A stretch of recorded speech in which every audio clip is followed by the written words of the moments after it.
Good evening. Good evening. So you That music gets me every time. You love it, mate, don't you?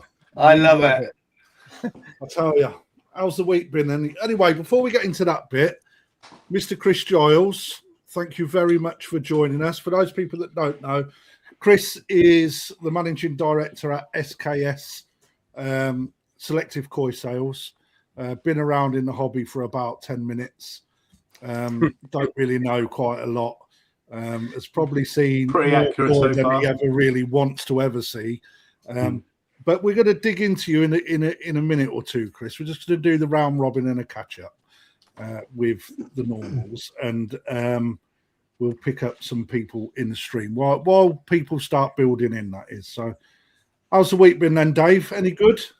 Yeah, pretty busy actually. Yeah, things have obviously the weather's got people out in the gardens, and people are ordering, and people are coming and purchasing fish. So yeah, it's good.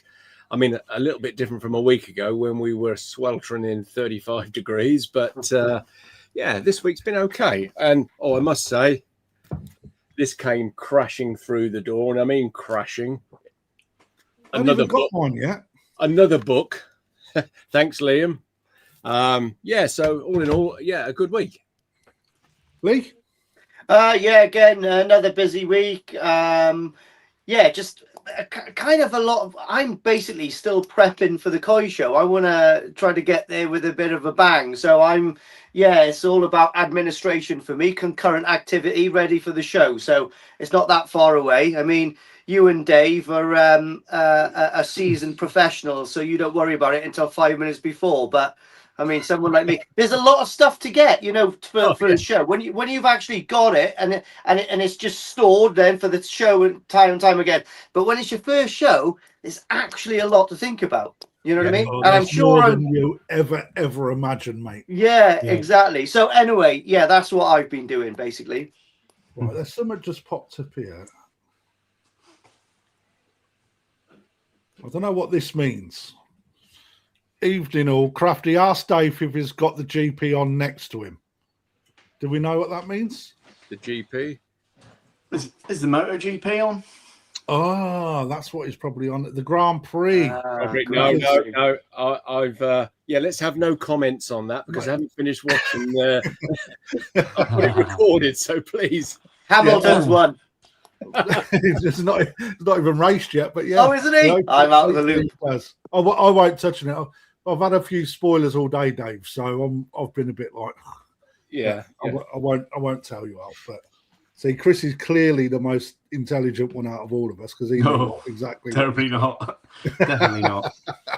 Chris, how's your week been, my man? Good, yeah. A bit as Dave said, the weather's brought people out. It's been like flat out from the minute we get in till the minute we leave. Most weekdays now seem like weekend days. They're as busy as weekend days. People flying in, the phone going crazy. Just exactly what you want, really. I'm just quick to moan about stuff like that, but we need to make hay while the sun shines because the season is very short and busy in the summer. So no, we're lucky. A lot of people keep turning up and orders keep coming through, and we're doing our thing, trying our best. It's nothing worse when nothing's going on, isn't it?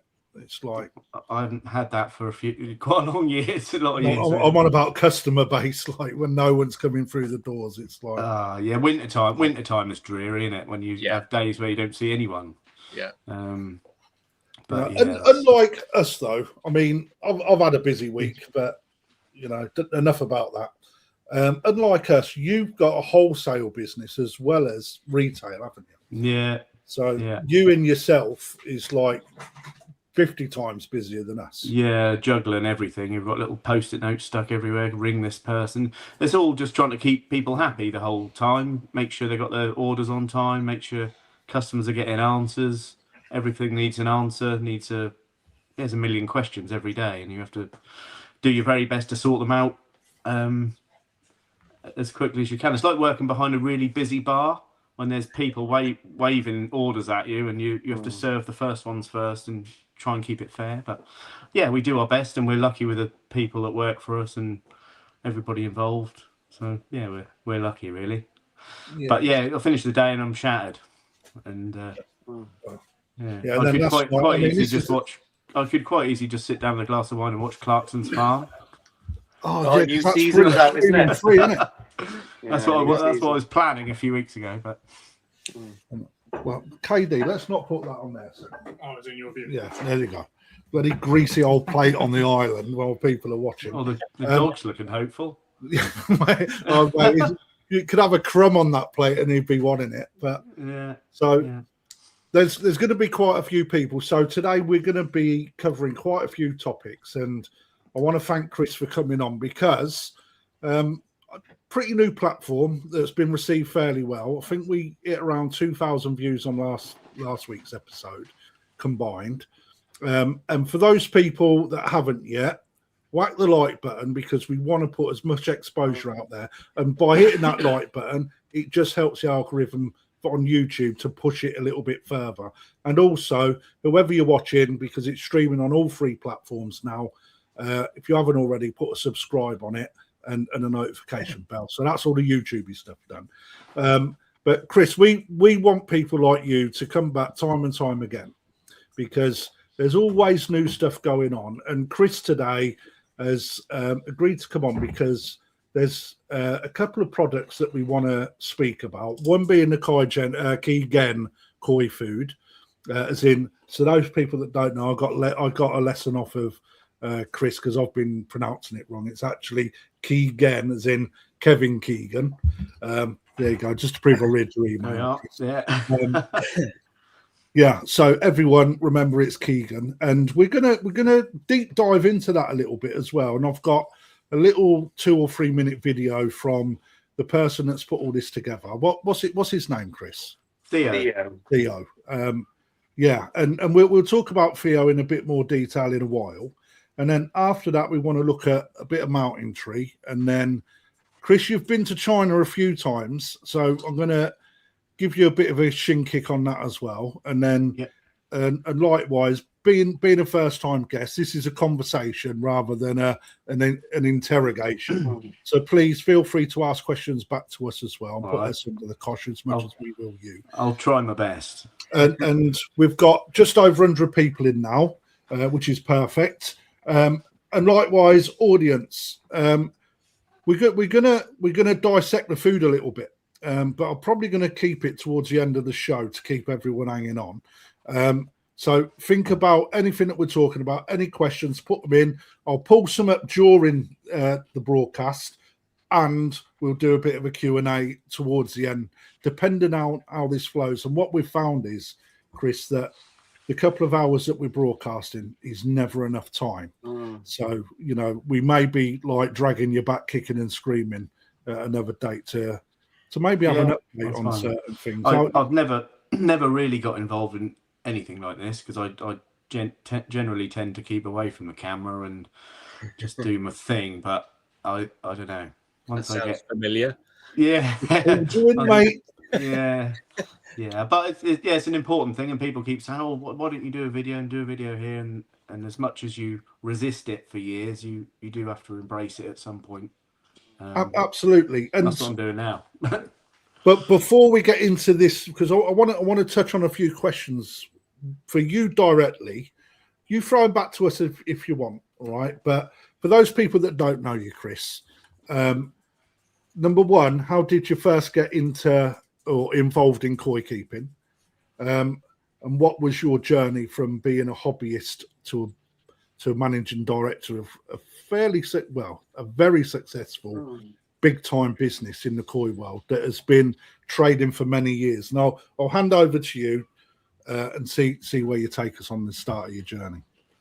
Okay, so I've never been a koi hobbyist. I'm a hobbyist dealer now by sort of default because I see so many koi, and you have to love koi to be in this game, so you have to be a hobbyist to some degree anyway. But I didn't start off as a hobbyist. I started off purely just as a job. I was 16 and I'd finished high school, started college. My dad said, "Oh, you're not going to lay around all summer and do nothing like 16-year-olds do.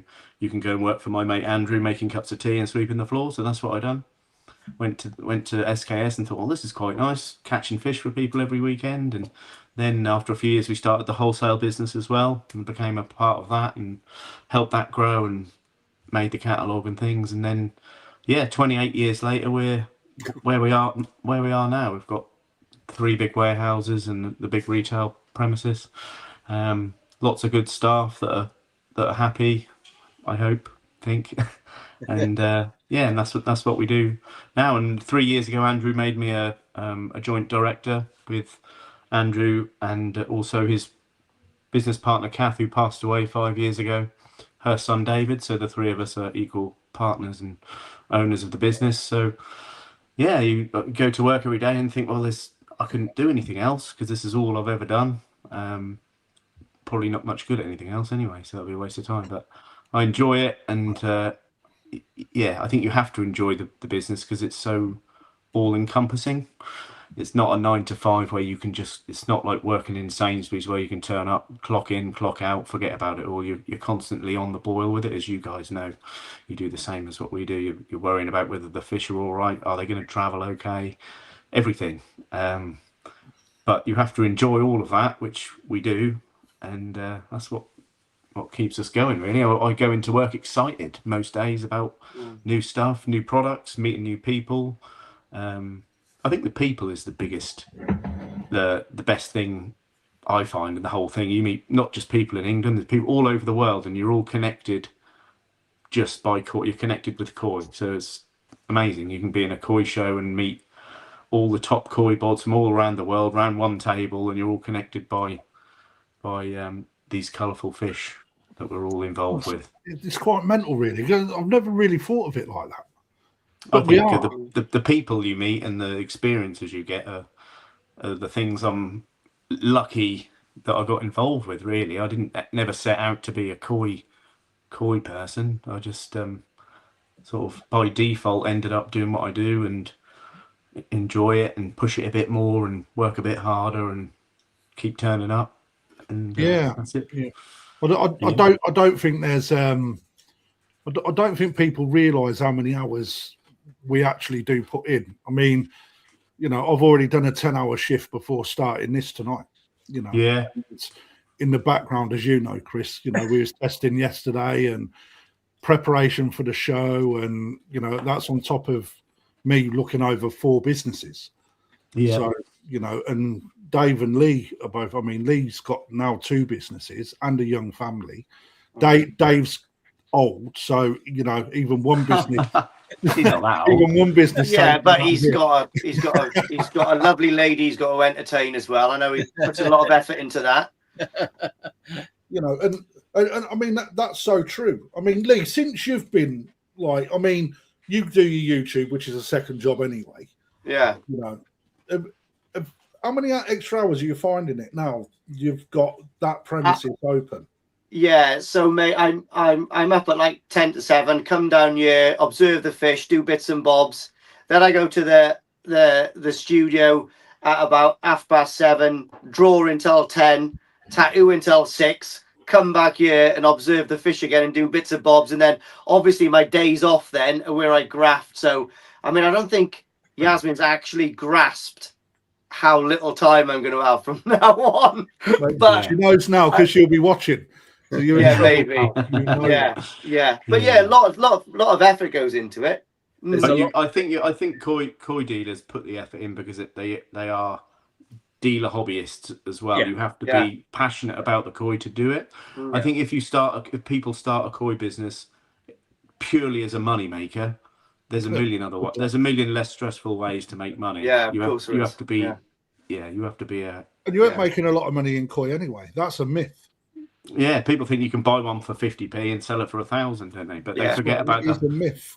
The ones that go backwards or die, and all the heating bills and stuff. But you have to make a lot of money. You can make a lot of money, I think, if you pitch your business at the high end customers buying fish for 50,000 and 60,000, and you're making a cut off that, and you could be happy. You could, for 1 or 2 people, you could make a lot of money, but. You only need those high-end customers to pack it in 1 year and you've lost your business. So it's a more stable business to have a retail premises with, and it's more rewarding, I think, because you've got young couples coming in all the time starting the hobby. They're the most important. Turning up, buying a few little fish, talking about drum filters, going away impressed with what you've told them, and and more confident in creating a koi pond. They're the most important people for the whole industry, Yeah, not the top everybody. 5% that do all the koi shows. Yeah, absolutely. I mean, when we were speaking yesterday, Chris, it's like, you know, having a bricks and mortar shop or even an online store, you know, is having the ability to have a lot of fish at different price points for different parts of the hobby. And yeah, there's nothing better than seeing someone progress into the hobby. Yeah, You know, that's where I tend to get my biggest kicks from, if I'm perfectly honest with you. And you know, Dave, you've been around a couple of years now, haven't you? 30, 25 years, 20 years, 2001. So yeah, 25. Yeah. I think I first met Chris you'll remember this, Chris, when you and your dad were digging that pond at Selective. probably the big oval pond. Yeah. So that shows you how many years ago. Me and my dad and my brother were digging that by hand. Yeah. That was probably 2000, 2001 probably. Yeah. That's when we first. Yeah. So, wow. Cool. Yeah. It's changed somewhat, hasn't it, Chris? Yeah, it has. It's evolved a bit, and Yeah. good job it has, really. Everything's evolved. The premises has evolved. The way you do things has evolved. Yeah. It's just part of business. If nothing evolves in 28 years, then There's something wrong. Something wrong in there. Yeah. So, but Andrew's been a big part of that. He's very, very proactive with getting new products. What are you doing? Go to bed. Bedtime. So Andrew's been super proactive with getting new products and reinvesting money back into the infrastructure of the business, building new ponds, putting new roadways down, buying forklift trucks, building warehouses. You could easily keep that money and have a brand new Range Rover or something else, couldn't you? He's put a lot of money back into the business and back into us as well. So that's given us a very, very good foundation to do what we currently do. I was saying the other day to somebody, I might have been to Crafty, that you'll remember this, Chris. When I first went to Japan, you know, there was no luxury of iPhones where you could take a video, take a picture, WhatsApp somebody a picture, sell that koi. No, it's a different world. We were taking photographs on a small digital camera that only just came about then, back to the hotel, spending all night getting them onto the laptop. And I'd often be up till 2, 3, 4 in the morning getting these pictures. The first year I went to Japan, or it might be the first year I worked there, Andrew came back from Japan with a box of Polaroids. Yeah. Well, he's been Polaroids with the prices written on. Yeah. Amazing. When even digital camera. Chris, I need to interrupt, and I don't like to butt in, but you're showing your age a bit, because us four will remember Polaroids, but there's going to be a load of people out there that are thinking, what the hell is a Polaroid? Google. Yeah. I don't know, mind you, might be wrong there, Crafty, because they're pretty fashionable now. Yeah, hipster. They're a bit trendy now. Right, mate. I know. And my missus is a lot younger than me, bought me one for Christmas anyway. So there we are. They're still around, mate. Trust me. Yeah. Is it Pantex? Is that what you call it? Pantex or something? Pentex. That's a bad boy. Yeah. Pentax cameras.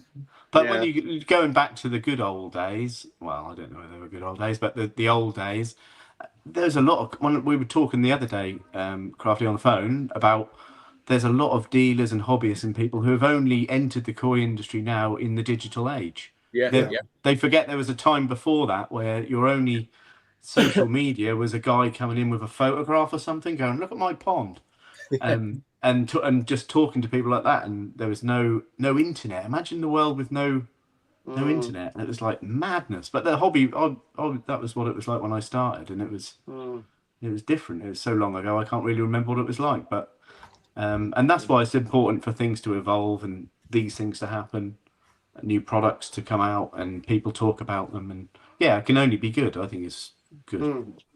I mean, while you're on that, I mean, let's put this out to everyone.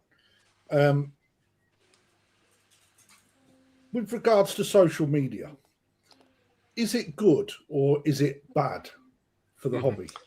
Oh, that's a tricky one. Because to me, I mean, I'll kick us off, you know, because I think there's good and bad in everything. Yeah. If I'm honest, but in my opinion, it's been very good for the hobby over the last few years, because, you know, everybody walks around with one of these in their hand most of the day now. right? Things like YouTube, you know, I mean, what we got 135 people watching now, and this will be played for the rest of the week while people are driving in their cars, and they'll be listening to it and whatnot, right? So not only is it a visual aid, it's also, you know, audible, because you can take it everywhere with you. Yeah. You know, however, there is poor information, and I think, was I speaking to you, Dave, in the week about, you know, when you look back to when you were saying about Polaroids, the club scene was probably where people exchanged information. And, you know, even then there would be crap information being exchanged and good information being exchanged. And then we speak about, you look at the forums, all it is an evolvement of what's happened back in the 80s through to now.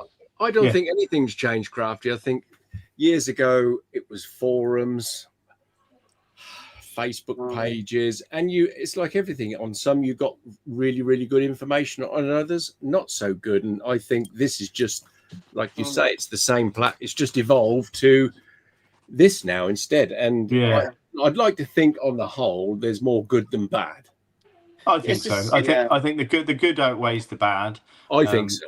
And it does a good job because it does spread the word. I mean, there are, you know, we've got to forget now that our era didn't rely on these, but you know, no youngster now goes anywhere without their phone, and they are the new blood of the hobby now. These that are coming in at 20, 25, 30s, and they're never without these now. So it's a way of getting across to them and a way of them to learn without having the magazines now aren't so prevalent. So you've got Liam's.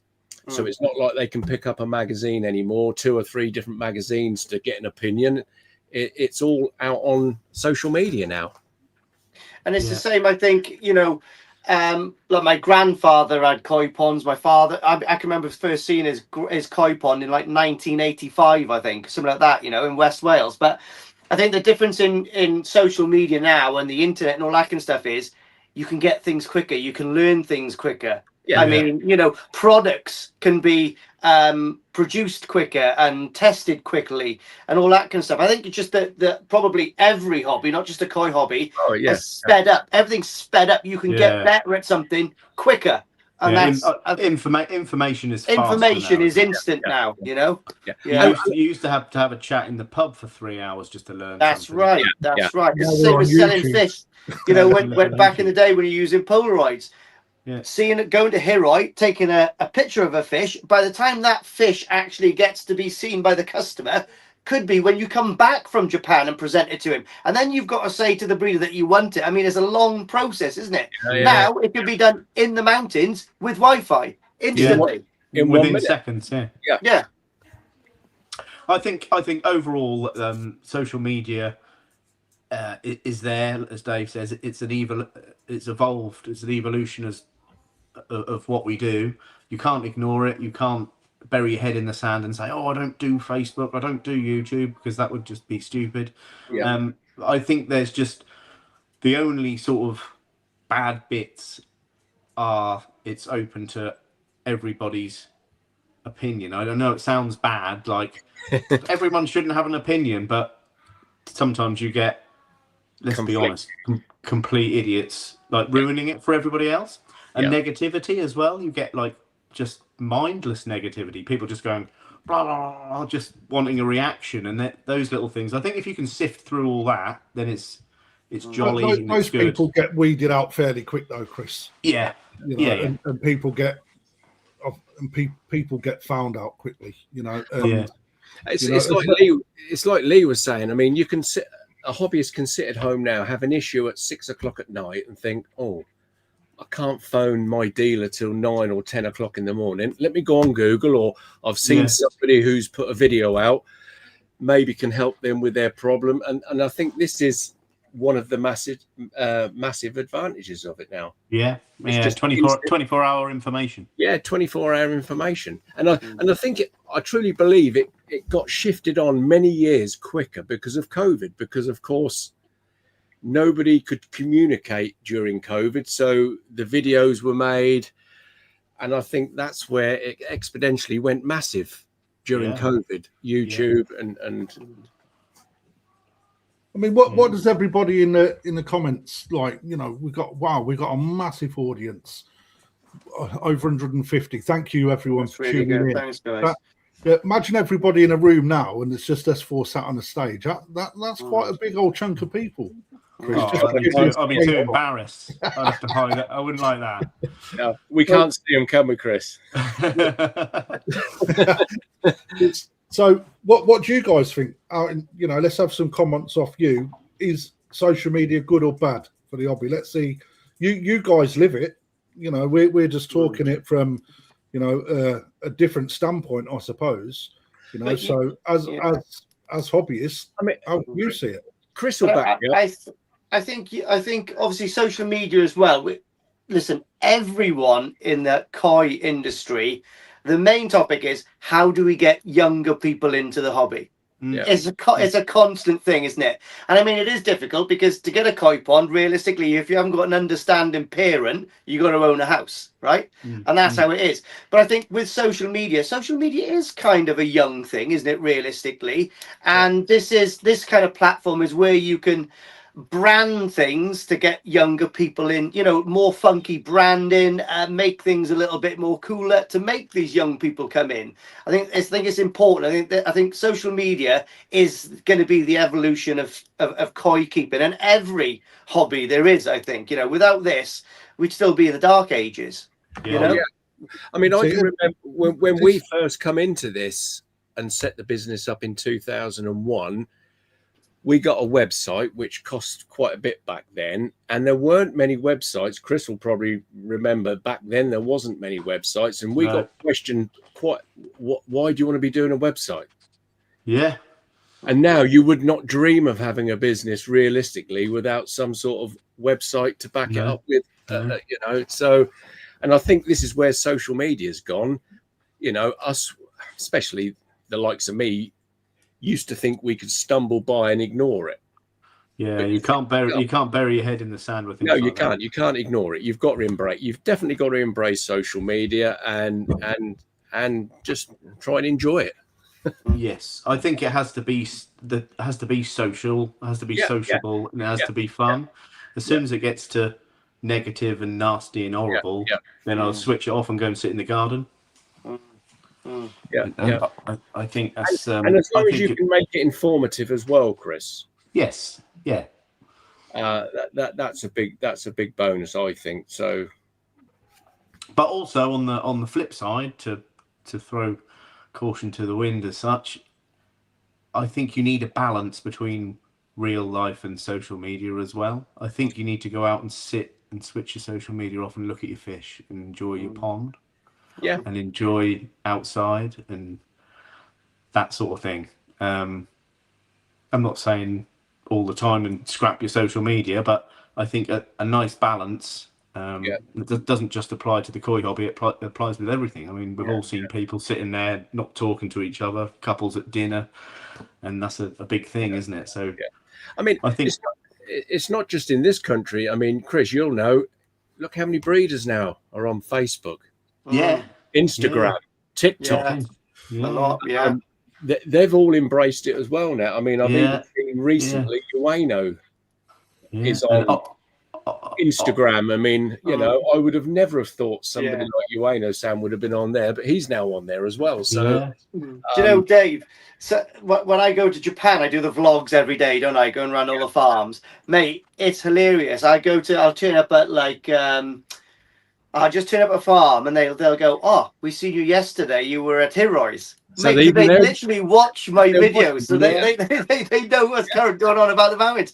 It's crazy, mate. Honestly, it's so many people go, you were over there yesterday. Why didn't you come and buy these off me? I'm like, oh, right, okay, yeah. They're secretly watching you what fish you're purchasing. Yeah, so all the breeders watch it. It's really good. Like, it's class. Yeah. Well, we've had a huge amount of response off this, so. Let's just read a couple out. So Damon found koi initially through social media. There you go. You know, and you know that in itself, right, is a win. Yeah. Because how many hobbyists out there actually know that there's koi specialists as retailers in the country. Not hardly any, unless you live close by. You know, they'll stumble through a garden centre and then start learning the lesson a little bit the hard way. I mean, Wayne states sometimes there are too many experts giving the wrong advice, and this actually goes back to what we were saying earlier. So even in the koi clubs, right, and the forums, you put a question out there about raise scales on a fish, etc. Somebody's asking questions about water quality. Some are saying about, you know, doing a scrape. In fact, back in the 80s, that weren't even a thing. You know, some people would say that you got to use salt. Some people wouldn't, you know, or be dead against it. So it doesn't really matter. That there is irrespective of what sort of livestock you'd be keeping. There'd be people that try and test something that works for them, give that advice, and that may not be the right advice for you as a koi keeper. Sometimes you've got to sort of pick the people that you want to work with and only listen to them when it's time for you to submit something. You know? Do you know that I think some of the problem is, I think everyone's got their own experience. Do you know what, right? I truly believe koi keeping is about water, okay? Water qualities, right? You keep water, not koi. That's what my old man always used to say, which is true in certain ways, I think. But do you know what, right? Water in Wales, keeping koi in Wales is totally different to keeping koi in London, because it's a totally different water makeup. So when you're listening to some of these social media platforms and they're giving you their advice that works in their water makeup, if I tried it in my makeup, it wouldn't work because I can't use some products because I've got no KH. So I think a lot of it is lost in translation. I think a lot of people are experts in their local environment, but when they're trying to pass that knowledge nationwide, it doesn't actually work as good as it would in their environment. No, I would agree with that. I mean, I don't know. Yeah, I've often seen people just saying about chloramine tea, just sling it in, you'll be fine. Well, it depends where you are. Well, exactly. Well, there's a lot more behind chloramine tea than probably that we could speak half an hour on that medicine. Oh yes, yeah.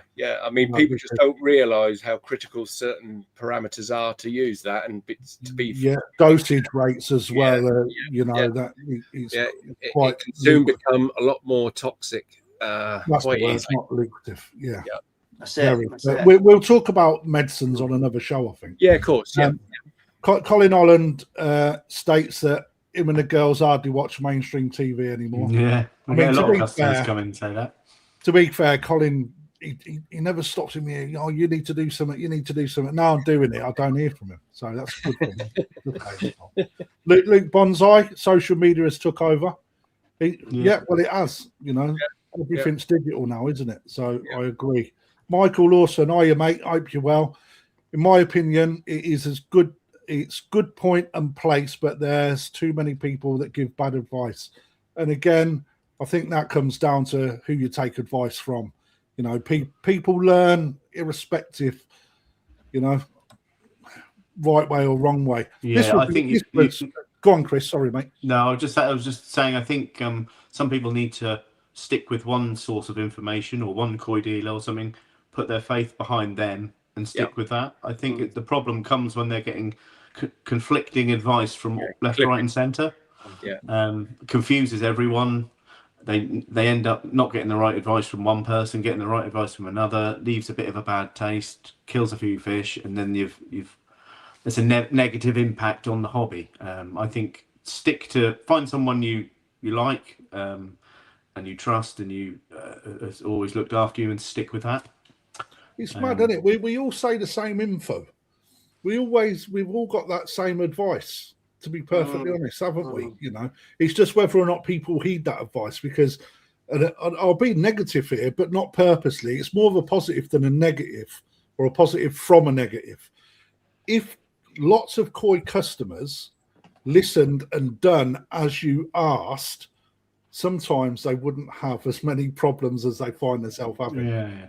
You know, here's one then that might actually be a negative from the social media thing, because I've just thought about that. What Chris was just saying, you should stick with a dealer, ask them questions. Now, the problem we've got now back in the day, your dealer would be local to you with the same kind of water that could give you good advice. Come and do a pond visit, come and do a scrape for you. But now a lot of people can buy fish, you know, through the post from the other side of the country because of social media. They want to go there and do that. And then they can't actually give you the care that, you know, they can't pop down the road to give your fish a scrape or to check your pond parameters. They'll have totally different because obviously I buy a lot of fish from Ryan exclusively. His water is totally different to mine. And when he was telling me how to look after fish, I was scratching my head and saying, it's not working. So then I just obviously took on board some of the stuff he was saying and applied some of my own common sense. And then it started to work. So, I mean, that could be one kind of downfall from it, where you've got too much of a reach now to buy koi and you haven't got that one specific dealer that's actually quite close in relationship to where you are, so they can't do that care and, you know, the duty of care call and stuff like that. Yeah, you know? the physical handiness of having someone with a microscope to come and have a look at your fish. Yeah, maybe it's one negative. Yeah, and that, but right, the koi bar, coming back to you, as you've stated, social media has pros and cons, and yes, you have keyboard warriors and people who just want to shame people for mistakes. But generally, I find the koi community a great bunch, and that's what I was saying earlier. You know, I'd agree with that. I'd agree with that. Yeah. I think you're always going to get negativity and people who want to just shut people down or be horrible to people, but that's in every walk of life, isn't it? It's not just this hobby, it's every hobby you get that. I've got friends in other hobbies. If they was to try and do something the same, they'd get shot down in flames by certain elements of their hobby. So I believe you'd get that in any hobby. You've just got to rise above it and think 90% of the people are good. Nice. I'm a firm believer that dealers should be the people that make the positives and change people's ways of looking, because it's like when you're looking at fish, right? You appreciate, you don't assassinate. And if you can change that opinion on how people think in the hobby, it makes it not just on fish, but the hobby in general. It makes it a better place for people to like rub shoulders and enjoy. When new people interested in the hobby come into your shop, you need to do everything to sell it to them. Really, this is a great hobby. It's got a good community. There's shows you can go to. You can start small. It caters for most budgets. If you want small fish, little ponds, you can grow up to there's lots of exciting things. So as a dealer, you have to convey that charisma and excitedness to the customer. If they turn up and you say, "Wow, it's all right, really," but it's not that exciting, then that's no good. So that's like you say though, Crafty, that's your job as a dealer to promote and push the industry, because it's your livelihood as well. So I think and most good dealers do that, and you get a good following of customers that come in and they have a laugh and a joke with you, and it's a nice place to go. And they get good information and good service. I've always said that I think what's good about this hobby is, I mean, I can only talk from experience, but you know, we've had quite a few new people in over the years, and they sort of, can I afford this? And because they've looked in the big pond and seen the price of the koi and said, look, it's not all about that. No. You know, we don't empty that pond on a weekly basis of them fish. They're there to show you, you know, what you could achieve by buying smaller fish, hopefully. But I think that's what's good about this hobby, is it, like you said, Chris, you can get a fish for £20 and enjoy it. You don't have to buy fish at hundreds and hundreds of pounds to enjoy this hobby. You can start with a small filter, practical filter. You don't have to have a drum. I mean, those that do like drums, including myself, you can move on to that as your hobby progresses. You don't even need to know all the names of the varieties to enjoy it. No. People come in and say, I want that sparkly one. Can I have that? That's one? me. That's me. I think that's what's good. The hobby's there for everybody, whatever level. Yes, so that's got to be inclusive. Got to be inclusive, isn't it? Yeah. Paul Cunningham brings back to Paul. What number 3, episode 3? Paul appeared, I think it was. Social media has become powerful, but human beings still like to get together too, talk and meet fellow hobbyists. Koi shows, dealer events, and koi clubs. Not ultimate. absolutely right. And Yeah. that brings me on to a point that Si from Up North Koi. So Si is a YouTuber, really decent channel, Up North Koi Pond. Without the digital age, and I can't answer this, but without the digital age, the koi hobby would go stale. And I dare say Si is more of a digital sort of era, same as me, when it come into koi.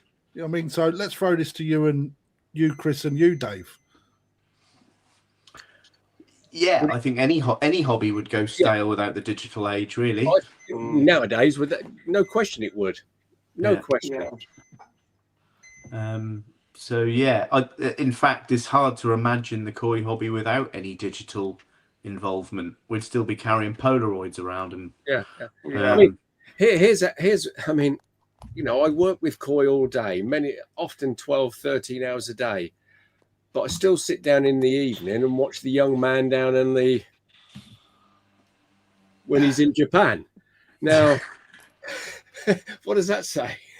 Well, we was only speaking about that, 2 days ago, Dave? Yeah. You know, because... So, mate, Dave, if you want, buy me a flight, sponsor me, and I'll go and walk around the hills of Aegea for you, and you can watch it every night. Channel. Mate, Annie. I love it. Give me a little retainer, and I'm there. So it just shows you the power of social media, that even, koi dealers are watching them. Yeah. Do you know the only thing about the digital age, which has really, really annoyed me about the koi hobby, and this is specifically aimed at Alan Tate now, is the online digital benching process. Get rid of it. That's actually not Alan Tate. No, I know it's not, but Alan's But he can take the flak. Yeah, let's give him. I absolutely hate that online bench. I don't think they're online benching this year at the National, though. I think it's done in person. Lee, but absolute nightmare. Here's a question for you, Lee. Since you've been doing all your videos, do you get some nasty? No. None. I can't imagine you getting any negative. You're too jolly and happy. Well, actually, I got one once from a lady because I said that Yasmin's knickers smells like PSB, and but then obviously I came back and said, well, listen, I've been shot twice and blown up once fighting for ladies' rights in the Middle East, and then that kind of stopped that a little bit. Oh yeah, that was a good comeback. It was a strong comeback, to be honest. Yeah, so I mean, she did apologise to me then personally in the background. Yeah. But yeah, no, none really. No, I try to help as many people as I can, to be honest. I just try to be a really positive advocate, positive for like good new brands coming in, products. I think I'm quite trustworthy when it comes to stuff like that. Yeah. I mean, I don't think I'd ever slate a product, but I probably just slide it out of me DMs and just try to get on with something else, because that product, whether it may be not someone's taste, it obviously belongs to someone who's making a living and putting bread on their kids' table. So exactly, I mean, you've got to be respectable about stuff like that. Right, so Paul Williams again. Hi Paul, glad you're watching, mate. So Paul, those that don't know, Paul is an extremely experienced show hobbyist, and even he says that he finds social media is good for him being on his own, but the koi shows are far better than because the actual connection is better by far, the people connection. And again, it's like this is where it sort of brings us back full circle, where Chris was saying earlier, it's like we're all connected by colourful, slimy creatures. With the lack of shows now that we used to, from what we used to see many years ago, the social media fills the gaps now, because often you've got quite a few weeks before this show, that show, so it could quite easily go quite stale in between. So I think this is where this fills in them gaps. Lovely for people like Paul who can keep in touch or keep up to speed with certain things. So I think that's where it's very important. But he is right. There's nothing quite like having a pint. Having a pint with some people that you've known your whole life. And... I mean, I've loved the shows over the years, Chris. I mean, we've got customers up and down the country that will never come to the shop because it's simply too far away. But always make a beeline for us to come and say hello at the show, and it's really quite nice. Yeah, it's really nice, because some shows you'll work, let's just say the All England, for instance, down in Maidstone or wherever. The guys that go there, I might only see them once a year because it's a round robin. But it feels like when you're there, you're setting up on the Friday or putting your fish in on the Friday, and it feels like you go, mate, is that a year that's gone already? Yeah. It's crazy how boom, it's quick, isn't it? Mate, you wait until you start doing the shows as trade, mate. Well, yeah, it's going to change for me a little bit. Like what Chris was saying, I normally like to have a little pint and have a chat to people, but I don't think I'm going to be drinking this year because I'd be doing water changes. And salt checks. Salt checks. Yeah. But there we are. Yeah. So Steve Rollins, I haven't read this, Steve, so this is straight off the bat. But another show person.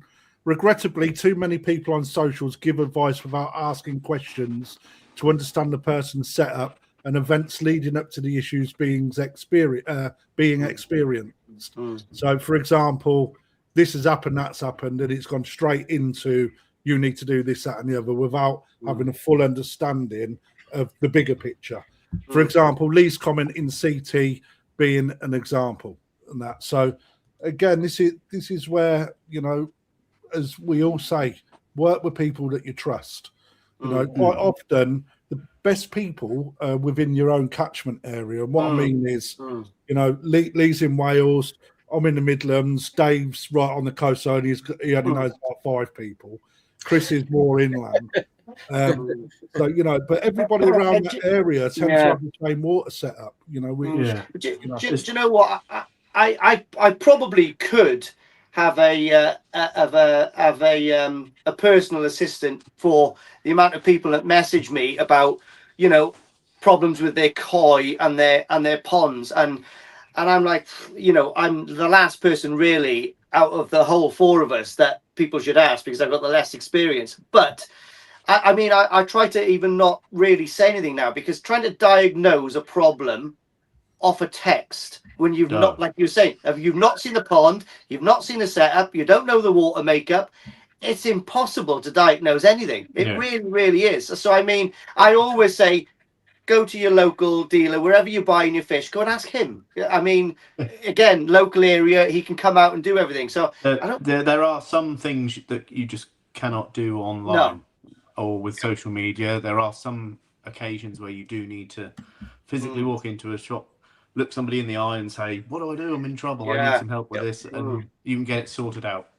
You can't do that on a text, as you said. No, impossible. But I think it's a little bit like people take their car to the same garage, have done for years. You trust that garage, you stick with that garage. You don't, every time there's a problem with your car, take it to a different garage to sort it out. So that's the same with being loyal to your local dealer, really. Koi Life, this is a superb comment, mate, and thank you very much, because for me as a new dealer coming in, I'm 4 years into my tenure now. The first thing I realised is that it was very difficult for dealers to actually come together. And coming from a military background, same as Lee, we're all about camaraderie and working together for the better good. And that's well instilled within our DNA now, because the army teaches you that. And this platform was something that I wanted to put together for the exact reason that you're seeing, to prove that dealers can work together.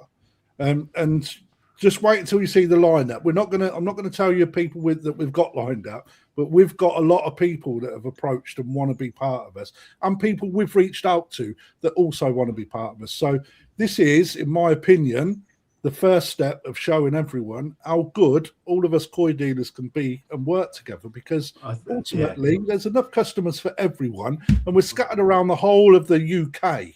So, you don't need to be war and peace amongst us. You're not kebab dealers. Not anything against kebab dealers. All on the same street. But it's a very niche industry we're in, and it's quite a small bubble. And there's people that I speak to outside of the koi world that have never heard of koi carp. You say, we sell koi fish. Oh, never heard of them. And so for that little niche bubble and niche industry, to have all of these specialist dealers that get together 2 or 3 or 4 times a year. Everyone's got to get on. Surely you have to work for the sake of that our whole industry. The Japanese do it. They're always all together. Oh, mate, they're amazing. Yeah, sorting out all the shows. You see them. You know, they've got the little work groups. They all attend the shows. The Chinese. I saw a video on there earlier. There was Chinese dealers, Japanese dealers, all round a table together, enjoying everything, celebrating the whole industry that we're lucky to be involved with, and that's what it's about. So why wouldn't everybody just get Chris? In all the years I've gone to Japan, I've never ever once heard any breeders say anything bad of another breeder. No. You look at the earthquakes when their ponds were falling down the hills; they were helping each other. Yeah, there was none of this. Oh, that's a shame. No, because they can see the bigger picture. They can see it's their industry. Yeah. Right, Chris. Colin Holland's pointing something out, mate. Right, he's clearly noticed that you like a tipple. You're going to top up or what? Your wine. Get yourself away. If you ain't got a bottle, go and get yourself another tipple, mate. It's not. I will in a minute. I'll pace myself. Right, let's move away, guys. Everybody that's watching, over 180 in now. Thank you, guys. Mate, that is just superb. Right, and that's exactly what we want. We want to get it right. If there's 180 of us watching, let's get a load of likes in there. And what you want to do is 180 watching, text them, mate, and get those to watch us as well. Absolutely. And subscribe to my channel. Well, I've got a really big family. Of 1,000 because get my numbers up. Streaming, he's going to start doing more on camera, ain't you, Dave? Where you're talking. Yeah. Shall I get Yasmin to give her 1.8 million subs on TikTok to come over and give us a watch as well? Mate, can you imagine that? That'd be great. But I physically can't get through all of the comments, guys. And what I will say is thank you. It's good that you're contributing. I will pull one up though, because Matt and Rach, grateful you're within 45 minutes of us, Craft. Your knowledge has been so helpful. More than welcome. Anybody that comes in, anyone that rings me up, if I'm available on the phone, I'll talk to you. It's not a problem. And as will any of these guys as well, to be fair. Let's get into the main meat of it, Chris. Right? Let's start off with China. Okay. Because and then we'll work backwards. And I will be talking about the new KiGen Food. So KiGen, all right? That's how I want people to remember it. We'll be getting onto that a little bit later. But first and foremost, this sort of has been a common topic over the last few weeks with us. Obviously, as dealers, we're really interested in China. It's a little bit of an unknown to us, but not to you so much because you've been out there already. And then we'll move into the media aspects with Mountain Treat, and then we'll look at the food, just so people are aware. So when you went out to China, give us a summary of how many times you've been. I've been to China twice. I went first in 2024. I was invited by Mountain Tree as part of their Koi United trip, which they done, which was basically a bus full of people from Europe. There was me from England, a couple of Germans, some Belgians, Seba from Holland, Geert from Holland, and a few others. Super nice bunch of people. By the end of the week, as you would imagine, spending that much time day in and day out with all of these koi nuts, you end up with a new bunch of best friends. It's like just how it is in traveling and the koi world. So anyway, we had this 8-day trip around China, and Mountain Tree was showing us koi farms along the way. The biggest one that we saw was Sujin Koi Farm, who's probably as big, maybe bigger now than Sakai Fish Farms, and that was mind-blowing, absolutely mind-blowing, because we asked how old when he started building the koi farm, and it was 4 years, I think. It's only 4 years old. It was absolutely immense. And he said in the next 2 years it's going to double or triple the size. So there were greenhouses within greenhouses. That was vast, all full of fish, all Sakai bloodline, Dainichi bloodline. Just looked like Sakai fish and Dainichi fish. So the guy who owns Sujin Koi Farm is Dr. Yuan, and he's won the All Japan Koi Show a few times. Well-known koi show winner, over the years. Obviously, a massive hobbyist with loads and loads of money, decided to go into the koi game. So that was just one of the farms. We saw about 12 or 14 farms, and they were all super impressive, all immaculate, all modern. The quality of the fish was amazing. And then we Chris, finished it off with judging the All China Koi Show.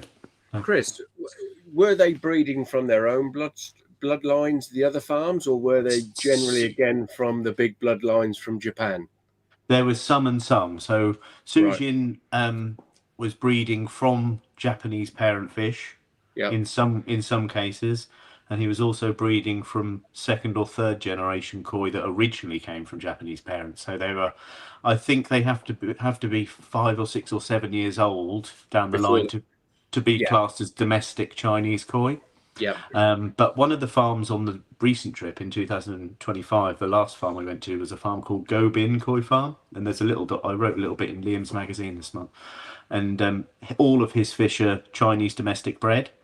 Wow. And me and Seabay were walking around, and we looked in this pond full of big Tosai Showa, and it looked like a pond of super quality Dainichi Showa. And we both said to each other, he must have just bought a load of small Dainichi Showa and grown them. And when we asked, he said no, he hasn't bred with Japanese parent fish for 12 years. Wow. So everything's domestic. And that was Gobin Koi Farm, and he was super good, really nice guy, massive facility. So what impression do you get they're trying to achieve? Are they trying to achieve global sales for their koi, or domestic mainly, or? I think the domestic market is so big that they're probably just trying to conquer that first. I don't think I still think they have the utmost respect for Japanese koi and Japanese koi farmers. I don't think they're aggressively trying to take over the world with their fish. When you actually meet them and sit down and talk to these multi-millionaire Chinese koi farmers, they're normal people like me and you, and they're so passionate. The thing that surprised me was their passion about the koi.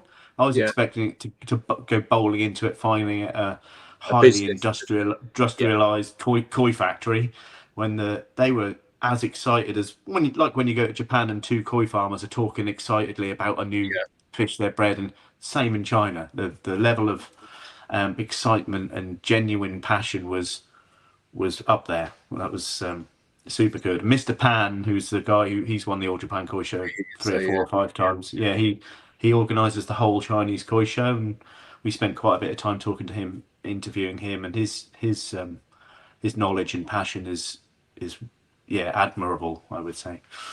So, when you do a comparison against the Japanese farmers, Chris, obviously you've got your spawning, your fry selection, etc. That's by Dubai. Do they go as far as selecting out for mud ponds, or is it all concrete growing, or a bit of both? I think the Sujin Koi Farm had some big mud ponds away from his place that he used. Gobin only raised and bred all of his koi in concrete ponds, so I think they mix it up a bit. The one thing I will say, the difference between Chinese and Japanese koi industries is there aren't the varieties available in China yet. Most places we went, most places were Gosanki, a few Shiratsuri, and a lot of like Ginrin Karashiko, i.e. yellow monkeys. So they were the varieties. There were a few places done a few little things, but generally they don't have the varieties and they don't have the history that Japan has, obviously. So well, that's interesting on its own. I mean, when you was over there, Chris, was without talking trade prices, was anything discussed about importing back to the UK, or? We discussed that, and price wise, I don't think the price of the fish is going to be any cheaper than Japan. The good fish are good fish, aren't they? And everybody's wise enough, whether it's getting information through social media or the global platform of it all, they know what the price of a good fish is. So whether it's bred in China or Japan. This was the big unknown to us, because it's like, if they're doing it on such an industrial scale, it's like, will that drive the price of fish down? Maybe slightly, because they've got more fish. that is one area that they will benefit from. Their setups are massive and they're growing every week, every year. So they're producing so many fish, and as we all know, it's with fish farming, it's a numbers game, isn't it? So the more you produce, the more chance there are of being good ones. So yeah, I think the prices may go down a little bit, but they weren't like in my mind before I went. I thought years ago that was always all Chinese fish. They'll be a third of the price of Japanese, or they'll be on the realms of sort of Israeli fish and homebred fish. But no, I think that the quality is up there now, and they've got domestic Chinese bloodlines which are revered as well as much as like some of the strong Japanese bloodlines that everybody talks about. So there's Chinese breeders that are famous in their own right. So one thing. Oh, sorry. Dave. So they've got a following with their own people now, their own koi. Yeah. I had a retail customer come in a few weeks ago, a Chinese guy, looking at some Dainichi fish we had, and he goes to China regularly, and he said the Gobin bloodline fish are really sought after in China, and they command high prices. He's won a few of the all China koi shows with his domestically bred Chinese koi, competing against Japanese koi. Wow. So yeah, the quality is there. The quality was mind blowing, but the setups were crazy big. Did you get to speak to any of the guys that run these to see if they're going to do other varieties going forward, Chris, or are they just going to concentrate mainly on we did. I think a lot of the koi farms we went to were quite high end ones. And as we know, high end koi hobbyists generally ask for Go Sankey, don't they? Yeah, of course. So probably if we go to a different part of China, and China is massive, there's hundreds and maybe thousands of koi farms. I'm sure there's other places that are going to specialise in metallic and Deutschfish or something. Well, I guess it's no different to Japan, realistically. You've got your big names that concentrate mainly on Go Sankey, haven't you? Exactly. Sakai only produces Sankey, Kagu, and Showa. And... So I guess no difference. What about we touched on this last week? What's the setups and sort of like the koi health and all that kind of stuff, in your opinion, like over there? Obviously, we're going to talk about Mountain Tree. I think they use quite a lot of that product over there. But what's the facilities like? Are they clinically like more superior than Japan? They were certainly modern, brand new, and spotless. Yeah. So there weren't any like. I don't want to obviously poo-poo Japanese breeders because they've been friends and of course, whole working life, and they still are. But you go to some fish farms in the north of Japan or anywhere, and they haven't changed in the 28 years they've been going. The floor, they've patched the floor up with a piece of wood, and the filters run on fag butts. The filters run on fag butts and oyster shells. But it works for them. They're producing stunning fish. They're selling out every year, and they're happy with that. But the Chinese have got the benefit of only being very young in the industry. And they've got a lot of money to throw at it and a lot of space to do it. So they've done it, and they're going strong, like they are with the car industry, like you mentioned on last week's. They're not in it to mess about. They're going serious. Big. They're serious. And but you can't import Chinese koi into Japan, so there'll never be a Chinese koi winning the All Japan Koi Show, will there? Which is the most prestigious koi show in the world. So. I agree with that as well. Actually, I think that should stay that way as well. Yeah. You know, it's nothing wrong with the Chinese having their own big show and doing it how they want, and the Japanese keeping it sacred to Japan. But what was very impressive and heartwarming was the connection between Japanese and Chinese. I was I don't know why, but in my mind I was thinking, that'll be like Chinese on one side of the room, Japanese on the other. But it was so nice to see everyone laughing and joking. There was everybody who was anybody was there at the All China Koi Show, at the dinner things. And they're all laughing and joking, and as part of this big global koi community, and it was amazing.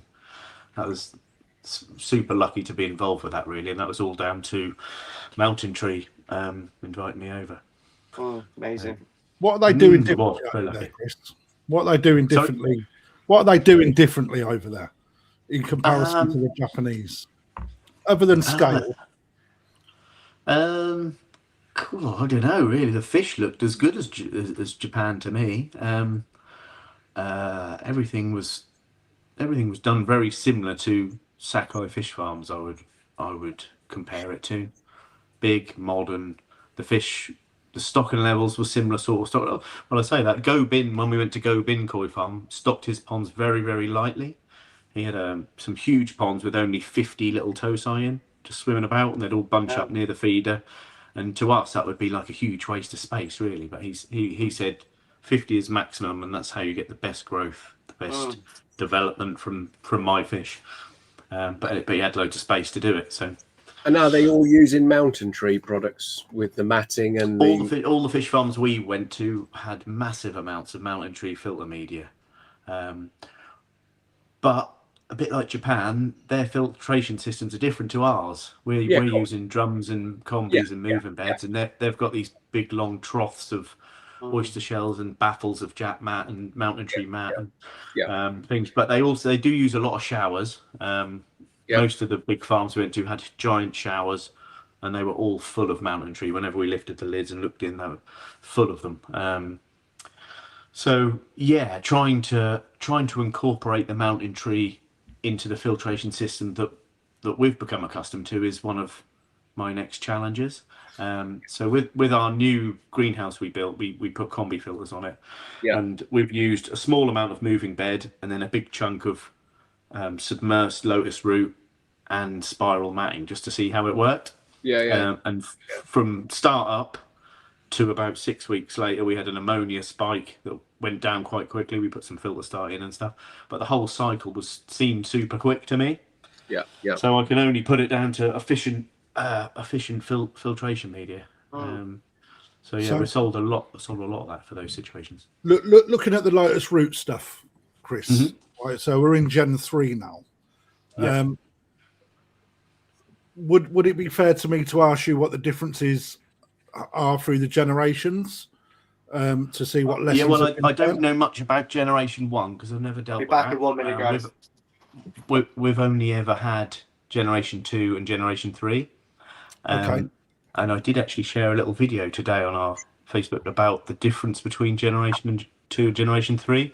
And basically, apart from the shape of it, Generation 3 is a cog shape, so there's slightly more surface area for the beneficial bacteria to colonize.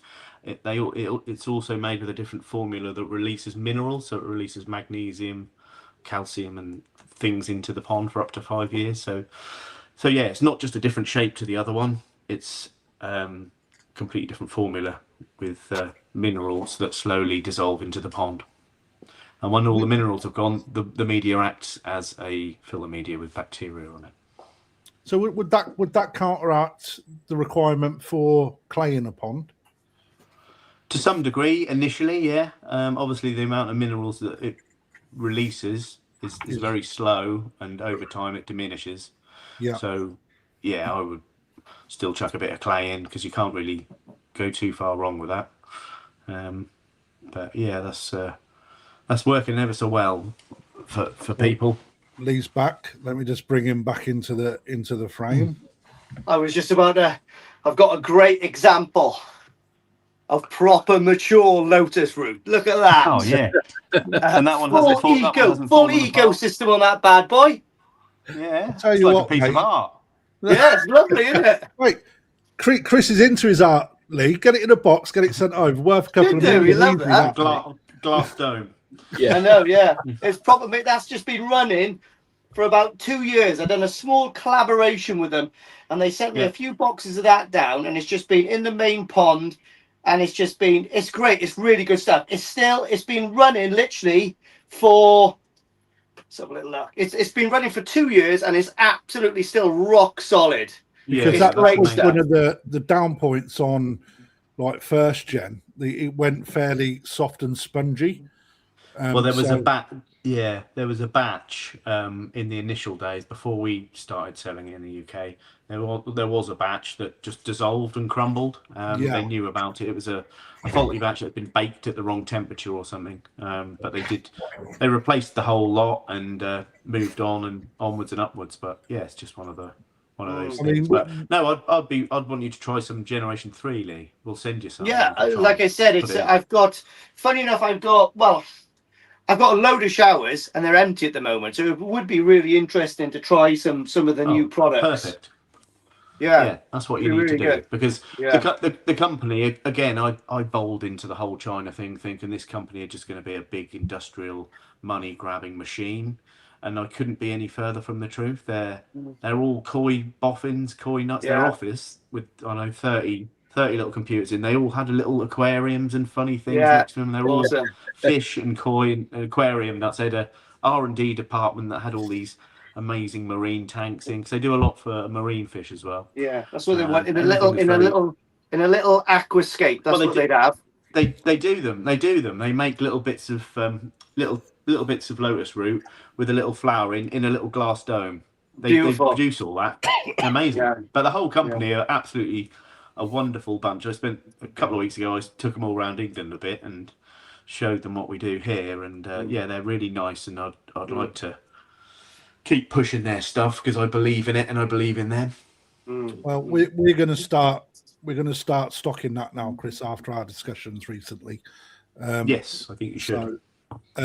So Mon the Fish, Crazy Scotsman, what's that called? So that's Lotus Root Generation 3, mate. Real good stuff. But we've also got Brush Media and really mental Jack Matting that is a luminous green, which I actually really like. I must admit, it's really good. I'm running some of that as well. It's good stuff. You know, and when you look, sorry, Chris, go on, mate. Sorry. Yeah. When you look at the makeup of it, and unlike the normal Jack Matting, you know, the blue stuff that we tend to put in our ponds that we're used to, that's a lot more dense. So this stuff is a lot wider, so flow through and bacteria growth in it looks like it could be extremely good. I mean, time will tell, because I'm going to put some into a couple of our ponds, Chris. That's what my aim is. But what the real unique thing about the spiral mat that they do is, because I thought, oh, this is just green Japanese matting, maybe a bit denser. But when you pull a strand out and look at it, each of the strands are completely dimpled, like ribbed. Yeah, they're all like that. Literally, they're like that. Yeah, each strand is like load of surface area. So the surface area for biological. So it acts as good mechanical for straining stuff out, but super biological as well. And it comes in some huge like chunks that can be cut down. You also stack it as well, Chris, right? Yeah. There's huge in China. They've got bays 20 meters long and a meter wide, just solid full of it, and the water slowly goes through the whole thing. Yeah, I'd love to try that. I'd love to, because I need to make another couple of ponds here, and that was one of my ideas. Instead of having a move-in bed, I was literally going to get some of that to pass the water through it. I mean, it's just a lot of aeration as well going through it. I think it would just be something different to trial. And, you know, knowledge is power and all that. It'd be interesting to be able to pass some of that knowledge on to people.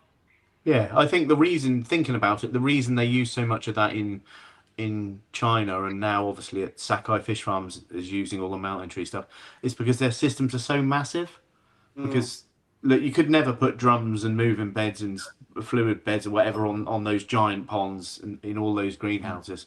So they found the most efficient. Yeah, they found the most efficient and best form of submersed filter media and stacked it up with that. Also, I think a nice idea for the Lotus Root, especially the Generation 3 that releases the minerals, a reason for using it instead of all the moving Hell-X or K1 is it just seems it's a little bit more natural. You've got a ceramic product in there slowly leaching minerals out, rather than a bunch of Lego churning around, plasticking everything up.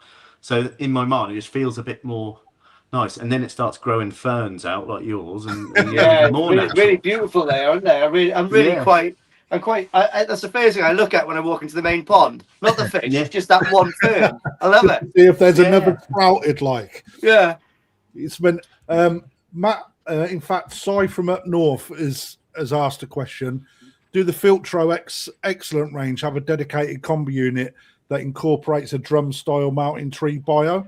They do. So- Yes, they make one with mountain tree lotus root made into a rotating disc thing. I don't think they've taken off in the UK that much because they're quite expensive. Yeah, very and expensive. you've got another motor churning a load of stuff around. But we've found using the normal drum combi system and just in the biological chamber, hanging the lotus root in there and using some spiral mat as well to make a cartridge has been really, really successful. So that's the way we push people when they come and buy a new filter. We say, well, it comes with some Helex. If you want something a little bit more efficient and nicer and more modern, then you've got this route to go down if you want. Because you also, It's an option. sell some cradles, don't you, where you can hang 2 or 3 Yes. lotus root pieces in Yeah. one. Yeah, Which suspend them on I thought was quite a cool. hanging kit. Yeah.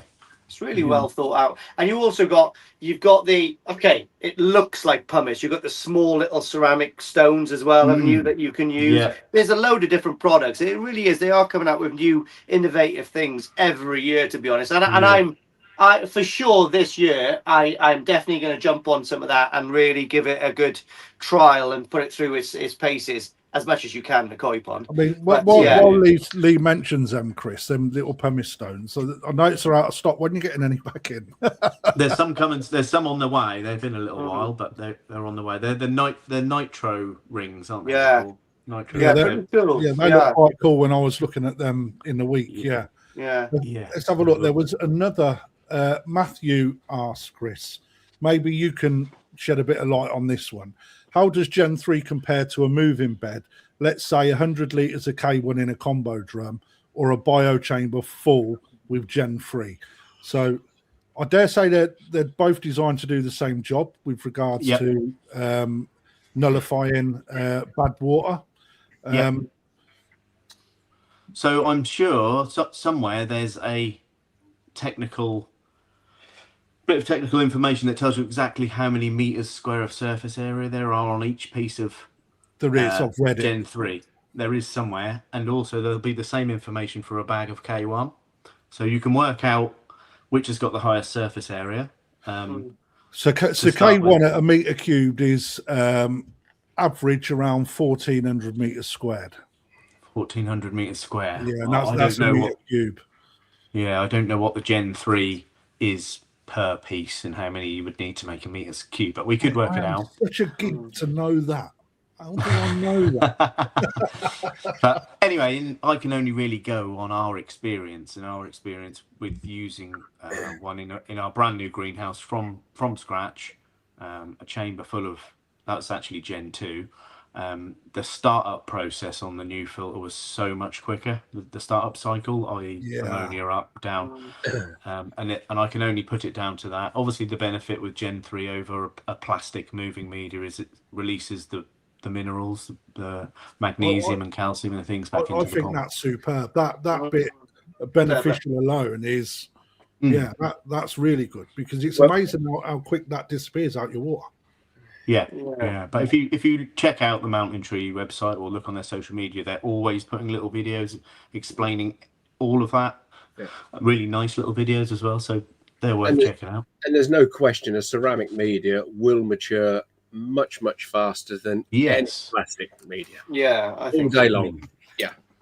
Yeah. No, I think that's one that we need to have a look at. I'm going to change the back house media in our main pond to that to see if there's any noticeable difference. I mean, we're not going into a brand new pond; we're going into a mature pond, so it'll be interesting to see how well it handles quite a heavily stocked.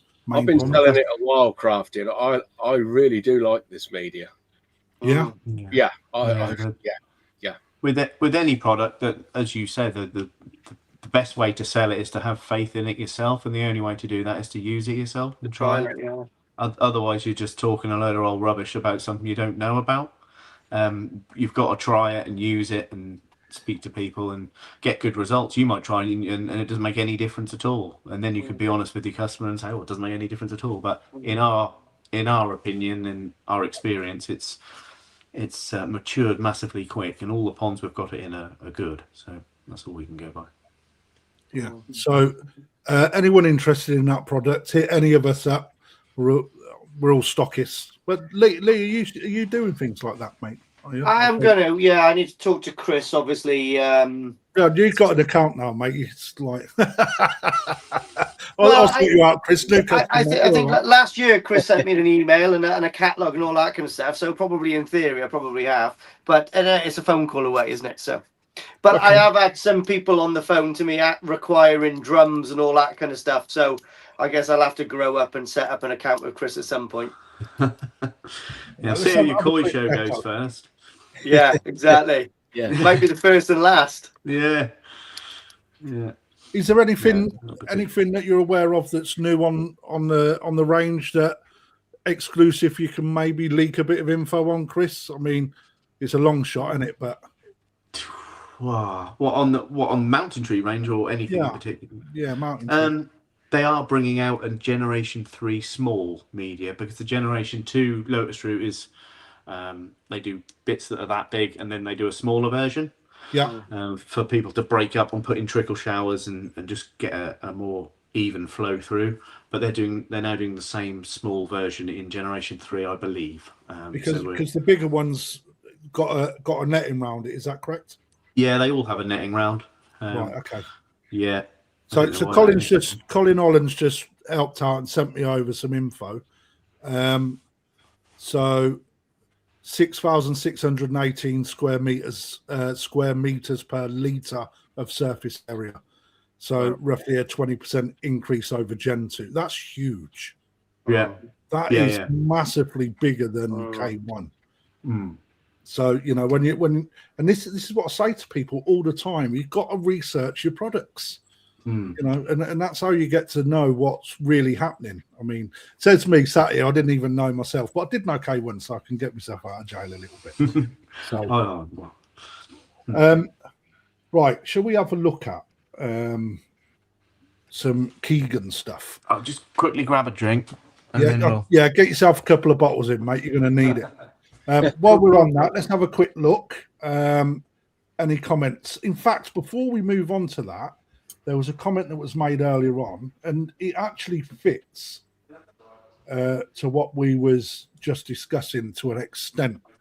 So, Rachel, I'll pose the question again to Chris when he returns, but we're looking at setting up some IBC tanks for growing on. Would love input on how you would set them up by the looks of that. Looking at mid to high price bracket. So, there's something for all of us. Anyone want to take a stab in the dark and take that first on? IBC. When you say setting up, they're going to run that with the fish in that, or as filtration? So talking earlier, it looks like they want 3 separate growing tanks, right? Which they're using an IBC converted into a pond. But their question is, how would they set them up? Like, what filters would you use? Pumps, media, etc., etc. I said I'd put it to drop a question in. I'll put it to us guys. Money mid to high range, so they don't want cheap and cheerful. They want to do it as a bit of a serious one. They probably want to. With that? They hold about 1,000 litres, do they? 1,000 litres a piece. So 3,000 litres. How many? What's that in gallons? Because I still work in. I mean, you could run you could run those just on nice backy showers. 660 odd gallons. Is that? Yeah, that's it. Yeah, 220 in each one. Yeah. Well, put it this way, I'm running some systems off site that are 400 gallons with an easy pod, and I've got 60-70 koi in them. Okay, so but you haven't just got an easy pod, Dave, have you? Yeah. You've got have you not got inline heaters with them as well? Oh, I've got we have to, because obviously we heat ramp and everything else. So it depends what they're going to do. If they're going to just use it through the summer months for growing, or whether they're going to continue growing on. It's going to be an indoor. From From what I understand. So on an indoor, they want to grow the fish on. They're literally they're gone balls deep into this hobby, and I welcome it with open arms because they are fanatic about it, and they've done one pond. They're doing their second pond, which is quite special. But they also want to go into buying small, growing big as well. So, you know, they come to me today saying, this is an idea. I said, I'll put it to you guys, see what you've got a lot more experience. Sometimes my advice would be, I can remember a guy that once come in here who did something similar. And by the time he'd bought all the fittings to connect, all this, that, and the other, and to make it work, I said, why don't you go out and buy a second-hand quarantine tank? Yeah, buy something ready-made. You know, you can go on eBay and find them for 200 quid. Somebody getting rid of, in fact, I thought I saw one on Facebook the other day, something like 400-gallon tank, and he wanted it out the way for 150 quid. But maybe they're more like me and they've got OCD and they want 3 exactly the same, so they want to make it themselves. So are they going to be they want them independently for different fish? Do they craft it? Yeah, they do. Yeah. They want to go down that route where, you know, they'll buy a batch of fish per growing tank, and then like Lee did a couple of years ago, grow them out, select a couple of the best ones, and move the others on. It's up to them how they do it. We use easy pods on our systems because they work, but they could have a pump in there and just do a small little shower or something like that. Yeah, that's the problem with easy pods are really awkward. I don't know. I think I probably, you know, Ryan's stuff up in exclusively works great with those little homemade showers. I think they're awesome, you know, like little 2-inch bottom drain into a variable pump into an inline and then over the shower. Just over a shower, yeah. But doesn't that put all the crap over it? Yeah, but they've got a filter floss on the top, and what you can do is you can make an overflow. So if it clogs up and overflows, it'll come back in. But I think, you know, Ryan just cleans that floss once or twice a week in really heavy feeding. And it works great. Loads of pumice stone, but I suggest you get the Lotus Root stuff now. Lotus Root, the Mountain Tree do a filter floss as well for the top. Yeah, they do a reusable. Comes in a nice box, folded as well. So, I've got them on tab ready to go, Chris. So they can do it. They can do it really quite simple then, really. Yeah, I think so. Yeah, a nice way to do it as well. You know, the backy showers, you can get whatever box you want. You can make those. It's enjoyable to do as well, and you can get them to fit really nicely on top of those 3 separate systems. Keep all the nasties out of each one if you got an issue. Lovely. Pump fed, side fed. What? It'll be pump. I put a 2-inch bottom drain in. You know the Cottony Koi 2-inch bottom drains. Yeah, you pull the water out of the 2-inch bottom drain with a pump. Pump out the shower. Yeah, pump it straight up. There you go. So we're being in agreement then. Either an easy pod, but if you want a little bit more, easy pods take up quite a lot of room. Yeah, they do. Yeah, and you can probably build a shower. Can you build it cheaper? Yeah, I think you could build it cheaper. If I'm honest, knowing them, they'll probably buy miniature showers to go with them. Yeah, nice. Right, okay. Yeah. It'd be a nice little setup. Yeah, filter floss. Maybe look at some Lotus Root in there. Would you go for that? Yeah. A whole Mountain Tree shower. A little setup would be nice. Yeah, Lotus Tree on the bottom tier, and then you could have maybe like the spiral mat all nice chucked in, and then the filter floss on the top. Well, a lot of those showers, they cut a piece of that green spiral mat on the top, and then when the water hits it, it diffuses it nicely. Helps gutting. Yeah. Okay, so little setup. I think what we'll agree with, and that all those that agree say aye, will go pump fed via a 2-inch bottom drain to a shower that has got some Mountain Tree, Jack Mat, filter floss, and pumice stone. Not pumice stone, Lotus Root. Yeah, that'd be good. Right, I think that'd work well. Like I was saying to you earlier, and it's quite a good link actually. Totally unpracticed. We can then look at maybe Tozai RG42. RG92. 92. They'd be doing the first hurdle with that. Yeah, they'd be doing the same thing as Seba. Seba's doing that, isn't he? Is that how he's doing it as well? Yeah, he's got a Mountain Tree, complete Mountain Tree system running in conjunction with the Tosai L71 RG92 KiGen Food together to test the food and the filter. What inline heaters have you got, Dave? Do you know what they're called? Yeah, Elecro. The Electro ones. It's about the most. To be honest, for inline heaters, they're about what I found the most reliable. over the years. But I think you can get submersible ones as well, the stainless ones, can't you, Chris? If you want to just so you've got two ways of doing it. I just use the inline ones, them Electro. The Electro ones are probably the ones to go for. Yeah, they're cheaper versions. There's Aquaforte do some, Cloverleaf makes some, but the Electro ones are probably the premium, the higher premium ones. Yeah, I've never had issues with them, Chris. Right, so there you go, guys. So when you're ready, come in. We'll sit down. We'll work out what you need, and then get that underway. And then hopefully we'll get some pictures of your setup to share with everyone. And when you do your fish, if we start you off on this KiGen food, then yeah, we'll be able to see some results. But Chris, new food, right? Like everything, I think I personally think that food gets probably the biggest flack, and rightly so, because it's such a massive market. They all claim to be the award winners. A lot of them don't have any sort of information attached to them. They release on the market, and then we let the results do the talking. But people are aware about my opinion on food. I think that it's very under researched. I think that people tend to go with word of mouth over anything else. And I don't think people realise how important it is from a koi perspective of what you're putting in the mouth makes a huge difference to what it is that your results will be. And the biggest issue is that the koi keeper themselves don't follow the rules.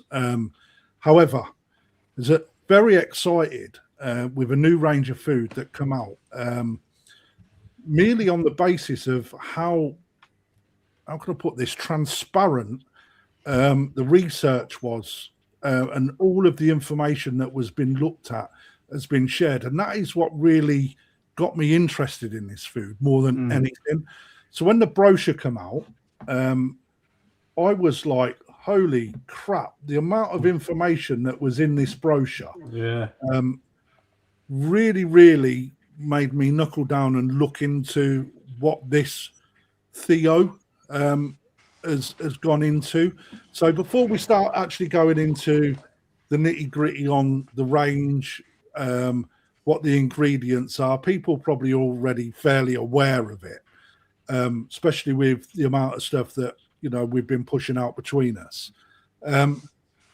Give us a little bit of an insight who to Theo is, Chris, if you could, please. Well, I was introduced to the KiGen brand, and then obviously Theo by Siba van Tilburg, who I've become friends with since we went to China, and we share the same sort of interests in koi and business and stuff. So anyway, Siba contacted me and said, there's a really good koi food that I believe is going to be good. I've looked into it, and he's a clever guy as well. So I always listen to what he says, because he thinks about stuff before he makes too many statements, and he doesn't commit to things unless he's analysed it a bit. And anyway. So he suggested I get in touch with Theo at KiGen. I can't even pronounce it now. KiGen. So so within a few weeks, Theo got in touch, and we said, come over and see us. At that point, we were thinking, it's another Dutch company trying to take over the world with a fish food with a sticker on it.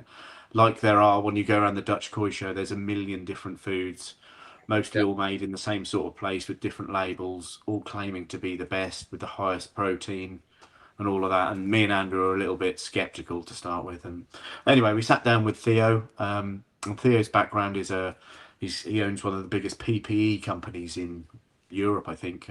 They sell all the fire retardant outfits for people, and he's got a big company. He's a businessman anyway, but his passion is koi. I think he's been doing koi for 23 years. So he's always thought about koi foods and how he'd love to make something using the best ingredients, scientifically backed, and put a lot of effort and a lot of research into it before he brought something out. So that's where the KiGen food came from.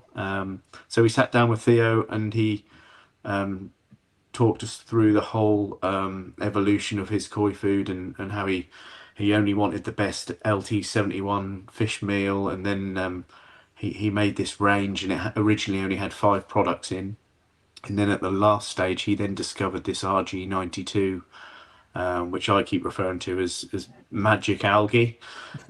So he discovered the magic algae. So then obviously had to bring a fifth food out with the RG92 in. He then went on to describe the story of how the RG92 was discovered, which was fascinating. I won't try and tell it because I'll probably ruin it. But if anyone's come to the National Koi Show, he's going to be on the stand with us there. And he's there to speak to you guys, the public, anybody who's got any questions, and tell them the story, the reason he chose the particular ingredients he's using in it. And yeah, after meeting him, hearing about the food, we not only had excitement for the food coming, also we had faith in him. He was a decent guy, so we thought, yeah, we'll give it a go. After all, that is what we're here for, bringing new products to the industry, just to find new products and to present them to the public and to you guys and to the dealers. So yeah, that was it then. A couple of weeks later, we signed the deal, and now we're looking at taking the first batch in about 10 days. So that's exciting. Yeah, that is exciting. Yeah. And I'm gonna attempt something, right? And please don't flog me with 100 lasses if it don't go right. But I'm going to try and share a screen here, just to give you guys an idea of what has been. Has it come up? Has it? Yeah, there. Right. So this here is basically what I seen that really got me interested in this food, because like I said earlier, this brochure, and I have posted it on our Facebook. This is going into the whole range of food that they're bringing out, which, again, in my opinion, a one cat fits all diet is not a good diet for koi, in my opinion. Right, but then it goes into so much information with regards to the ingredients and the importance of the ingredients and how it affects koi. Even to a point where you will learn something if you read through this. The amount of information that this guy has shared through having a passion and an understanding of the diet and how important that diet is when feeding fish in order to get the best out of it. I mean, you only have to look at me and you know that I'm fed on McDonald's, right? We all know that, all right? And it's the same. You are what you eat. Right, but if I'm perfectly honest with anyone, like most people, and I would probably say 99% of koi keepers do not deep dive into what is actually in a koi food. They will only ever really look at protein and when you can feed it, right? And quite often, most koi food is sort of follows the route of sake, which is, we all know that is the best food on the market without a shadow of a doubt. Mm-hmm. But it's very basic: balance, color, growth, multi-season, R, white, and red. Right, and it all does exactly what it says on the tin. Most other koi foods tend to try and follow that, but they plaster all these like shiny bags and etc. But most people don't even look at what the ingredients are and how it affects fish. I mean, we constantly look at things like, for example, wheat, poultry, and insect protein. That has been last year something that was discussed in some detail. But in honesty, did we really understand what it had done in fish? I would say no. Right. So I've done over the last couple of weeks quite a lot of research into ingredients, and I've been blown away. And the amount of information in this brochure, and if anybody wants it, I'll post it back in my groups and Facebook again after the show, just to give you an idea that is just so much information in one brochure. And I think actually just showing that, people need to read it because they will understand the food and what it actually does. So, and I'm not trying to flog this. I think actually it's an exciting new food.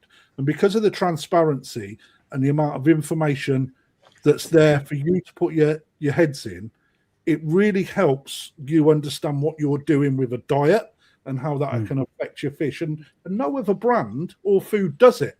And I think that is just one big drive behind it. Yeah. You know, irrespective of what other people say, you know, Yeah. the results will do the talking.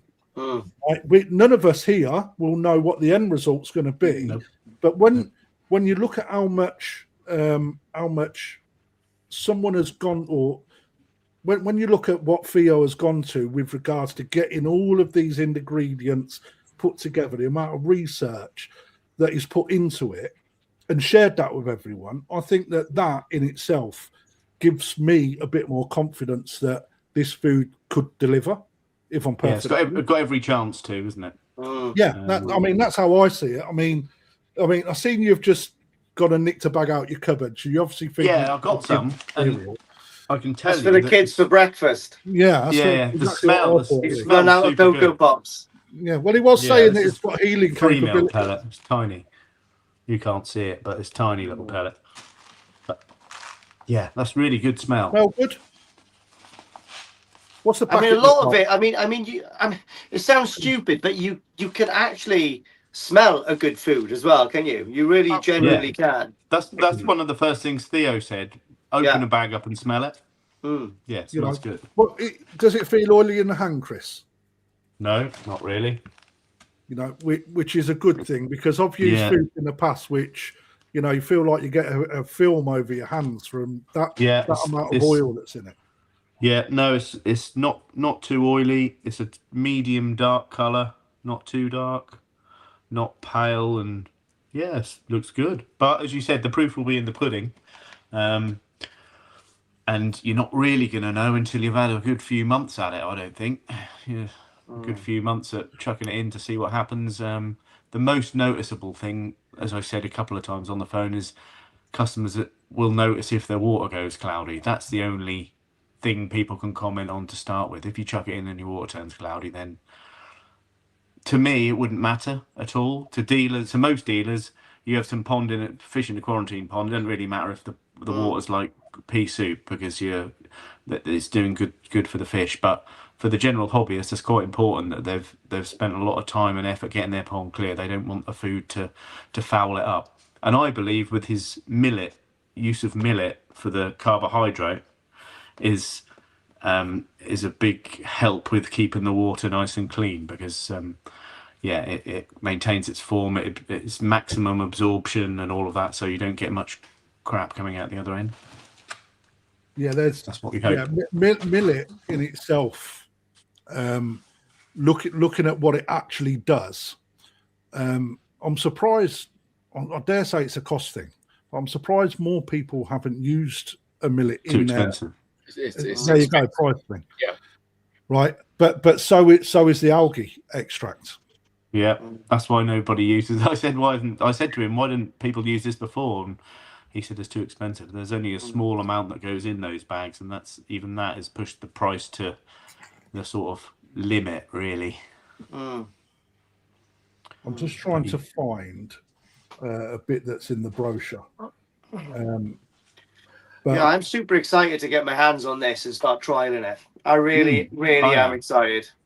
I must admit, I mean, I'm like Chris. I've seen foods.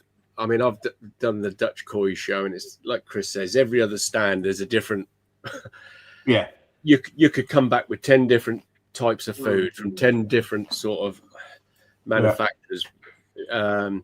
But this is the only one for a long while, after watching that video with Theo in Japan with the guy behind the RG92, which that really did get my interest going, Chris. Really, the story there is brilliant.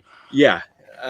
This is the only one that's sort of really tweaked my interest in quite a few years of seeing all these other brands come out and disappear or not do what they promised to do. But no, I'm looking forward to this. Yeah, it's always exciting to have a new product.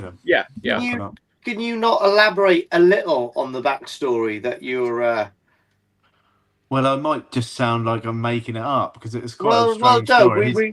We're all going to trust you. Who would not trust a face like that? Don't completely take my word for this, because it was a few weeks ago when he told me, but it was the guy who discovered RG92 is this Japanese scientist. He owns a company that makes spirulinas and other algae and things for industry. And he started looking into it because he read a paper about Japanese soldiers in the war healing up faster in these particular spring baths in somewhere in the Beppu region where his factory now is. And then he read another paper, and the same was happening to people in spring baths in Italy somewhere. So then in, I think, 2011 or 2012, he employed a doctor from Oxford to come and spend 2 years testing all the different spring ponds.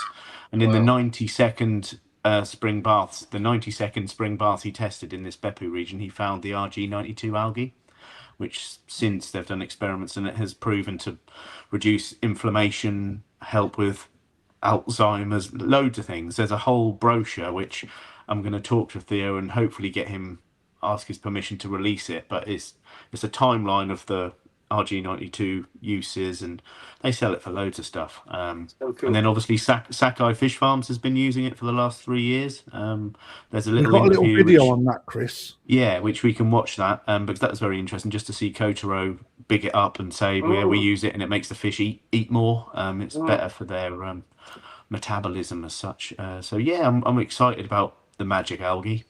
I think it could be good. I mean, you or Theo kindly give me authority to share that via the social media.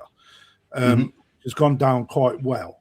There has been questions raised, and like I said, in time I think we'll tell, because it may be a magic ingredient. We don't know, and the only way that we're going to know is if people use it and document it, and so we can see it. Yes.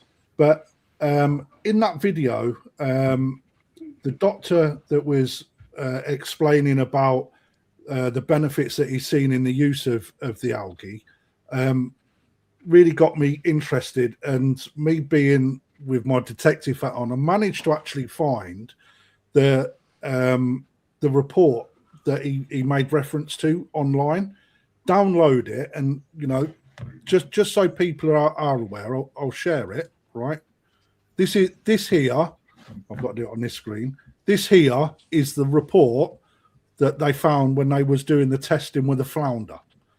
Right, everything. And because AI is so amazing, I mean, let's face it, I ain't no doctor, and that word there on its own, I wouldn't know how to pronounce.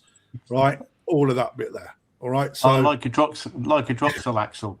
Yeah, there you go. There's always a clever one. Like I said earlier, he's definitely got a better IQ, right? But no, I AI is a great tool. So even just asking for a summary by AI, what it's able to do is pick out all of them pieces that are really interesting. And over to the right-hand side here, it goes through what, some of the stuff here, for example, tested twice, right, against flounder.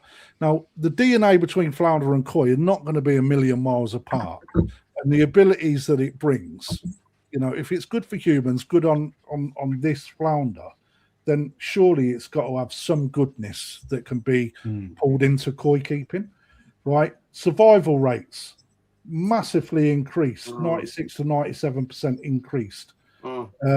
The feed conversion rate, which is something that Rick from New Forest talked about in his food trial last year, which again, I don't think people really ever taken on, but the conversion rates was superb.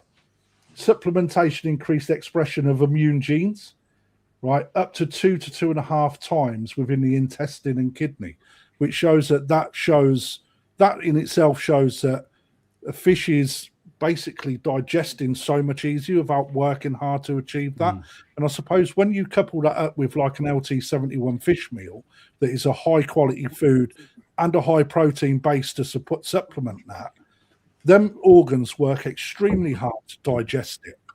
And if this lowers how much them organs are working, then and that increases the feed rate, then that means that you can increase the amount of vitamin, protein, etc., in them food diets through your fish. And generally, the science says, and science is generally like bang on, that in itself is going to create something.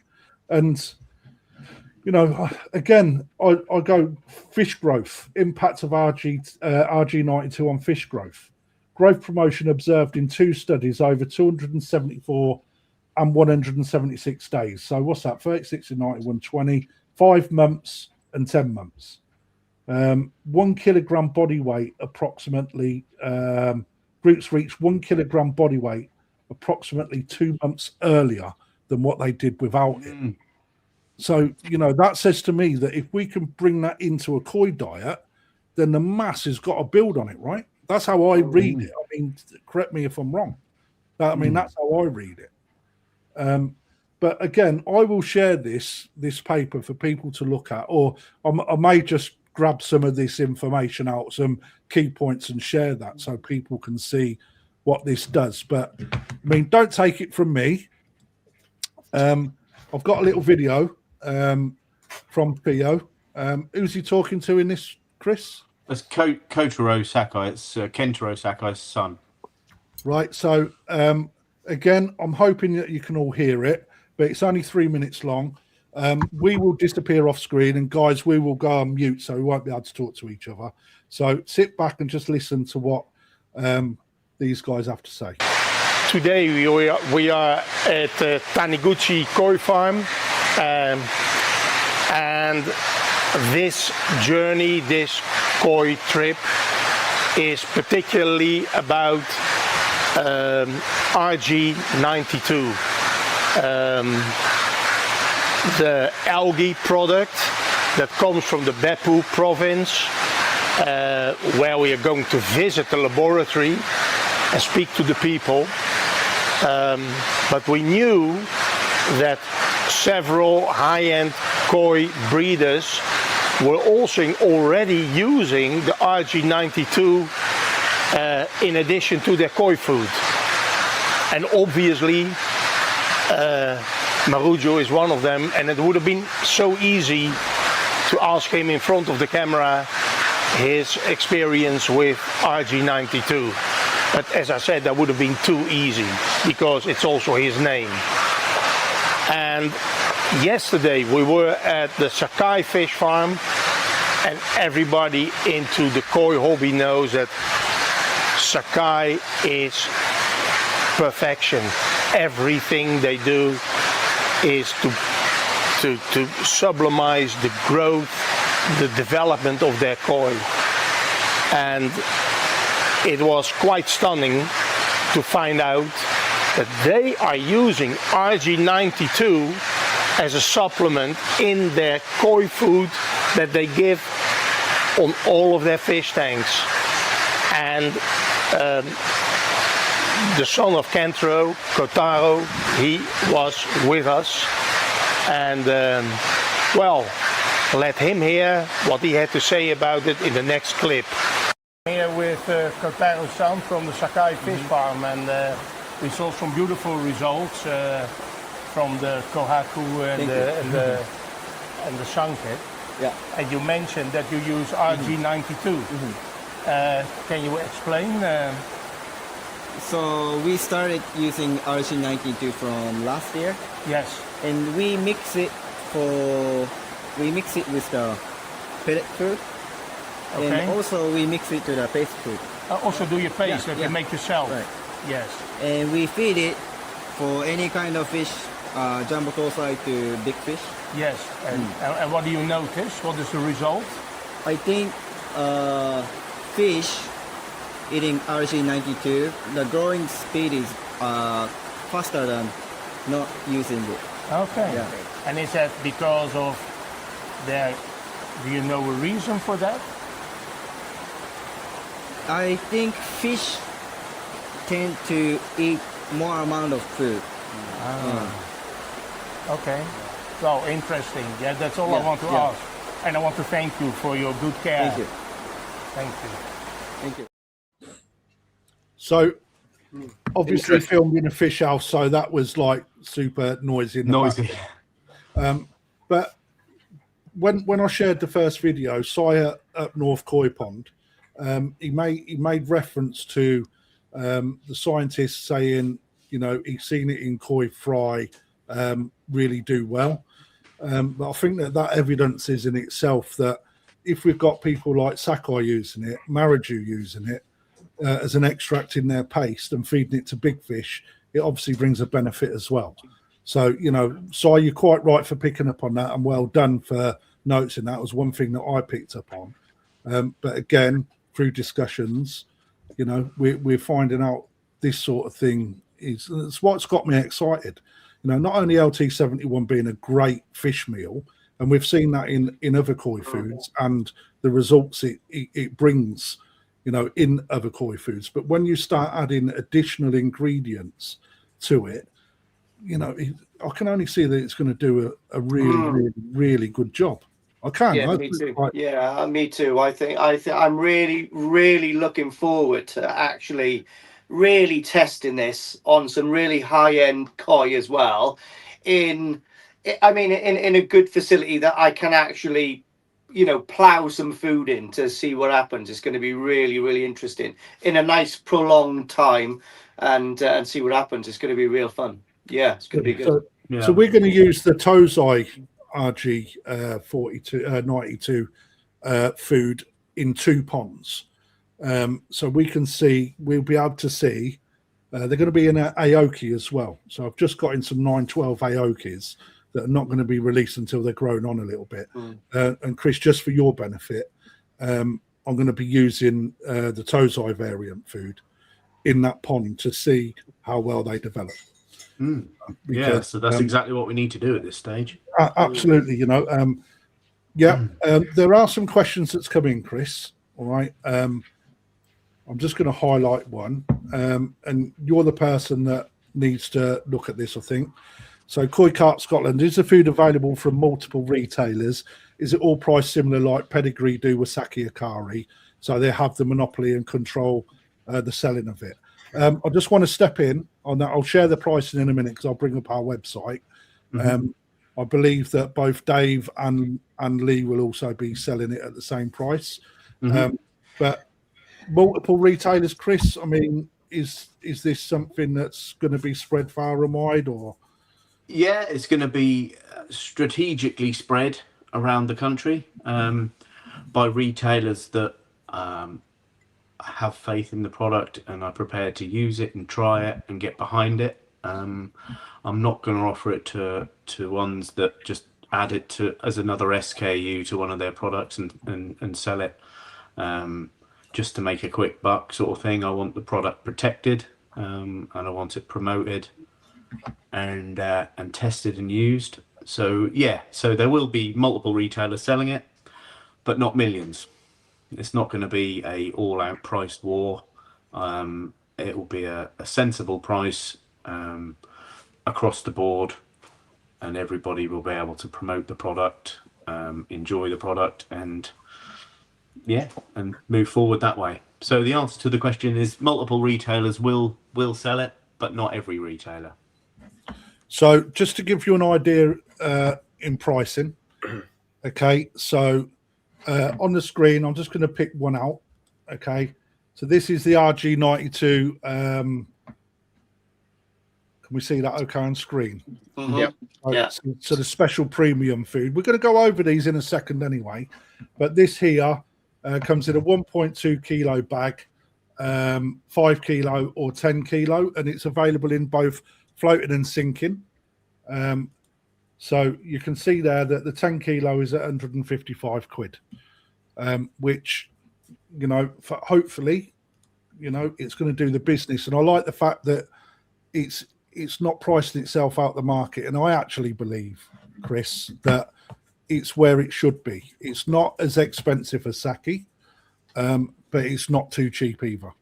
Because if it was cheap, it would have to have no RG92 in it and no of the expensive millet carbohydrate and use cheaper ingredients.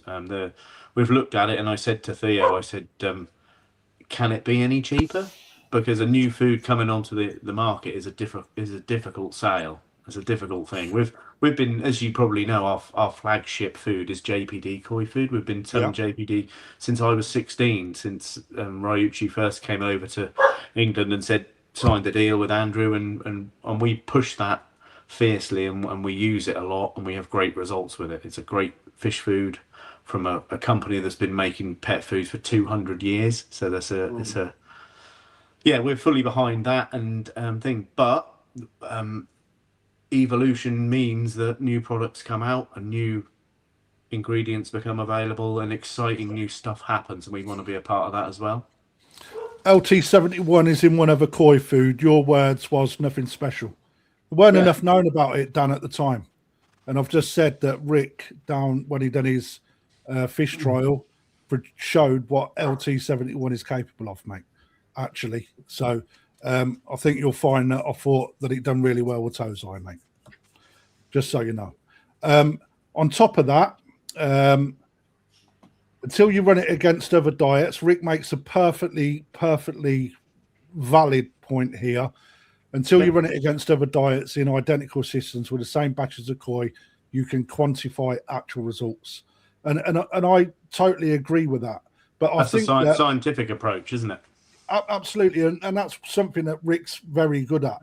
But one thing I will say is that I think you have to go further than just Tozai, because we can see what Tozai do, but then it's what happens after Tozai. When the fish start to mature a little bit, the metabolism starts to change, their need for different ingredients maybe patters off, how it's used in temperature controlled waters, or non-temperature controlled waters, which a majority of us in the UK have got, and with a UK climate, especially what we're seeing now. I mean, last week we was up in the 30s, and huge temperature drop off in the night to now struggling to hit 18 degrees in the pond without any heater in there. So, and that's where I think that this koi food does really well. And I will show the next part. When we're looking at the full range, one of them in the blue has been changed to RG92 now, and that was because not everybody would understand Maraju. Is that correct, Chris? Yes, I think also at the time of Theo branding making the names up, he didn't realise how special the RG92 was, and he's since we've since decided that I think the RG92 itself is such a special product in its own right. It deserves the title of one of the bags of food, really. So now it's just called RG92 Special, which is, I think is better. And again, when we start looking at the whole range, and this, what I'll go back to saying is when I looked at LT71 in detail, and protein, and again, I'll go back to a one cut fits all diet is not my cup of tea. It might, especially if you want to achieve things. It's all right on a balance if you just want to just throw things in and just have it squared away, and you're not too worried about doing certain things with your fish, or you're not so heavily involved or invested in your koi. There's not a problem with that. But when you start looking into specialties, I think it's really important that you feed the correct koi, the correct feed for the job that you're trying to achieve. Exactly like you do with athletes and bodybuilders. They all go on set nutritional diets, and there's no different to if you're going into showing koi or wanting the best out of your investment, if you're spending lots of money on koi, or if you're growing koi, you want a fish food to do a job. So can you just talk us over a couple of these varieties of feed, Chris? Are you happy to do that? Yeah. Obviously, so the Tozai is the one that Theo's aimed towards growing small fish. It now includes the RG92 as well, so that could be the perfect combination for small fish, for absorbing the nutrients properly, and for the RG92 where it increases the microbiology in the gut or something, makes the gut basically work faster so they can get produce more amino acids, etc. That's it, yeah. So that'll be the perfect thing for the Tozai. The Miori is the best value one of the range. So it's still made with the high quality millet and some good protein and other things, but it's made to be a more competitively priced food. The manju is the lower temperature one, so it still uses LT71 fish meal, but it's a much lower protein percentage, so it's designed mainly for lower temperatures.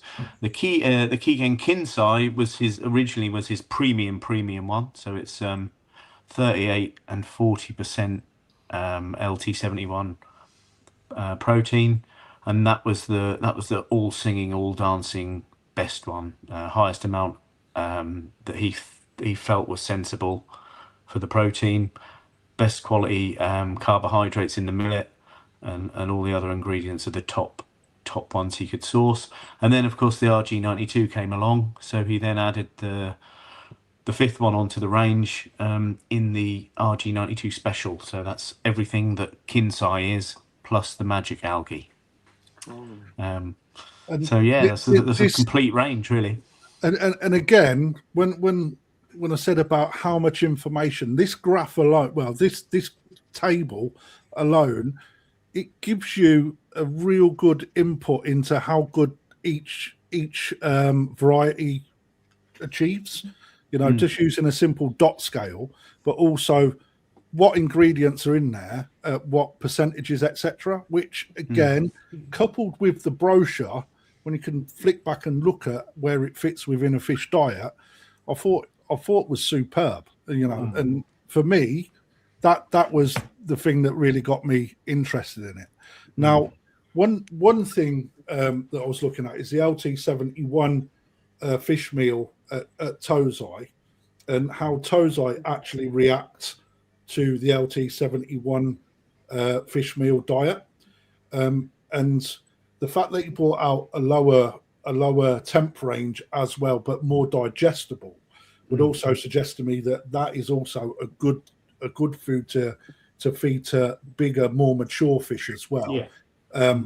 Because what I've seen is with the LT71 in Tozai, when I started to look through, and I found another paper, right, which was produced 3 or 4 years ago, scientifically, signed off by 4 doctors, which looked at ingredients within aquaculture and fish farming across many different types of fish farming.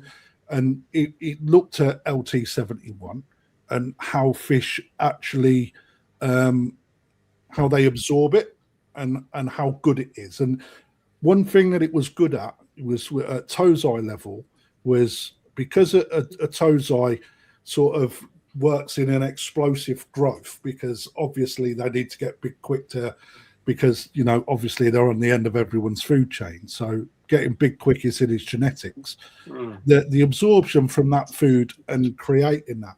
And I think that we've seen that with food trials that have been done down in New Forest with that fish meal alone.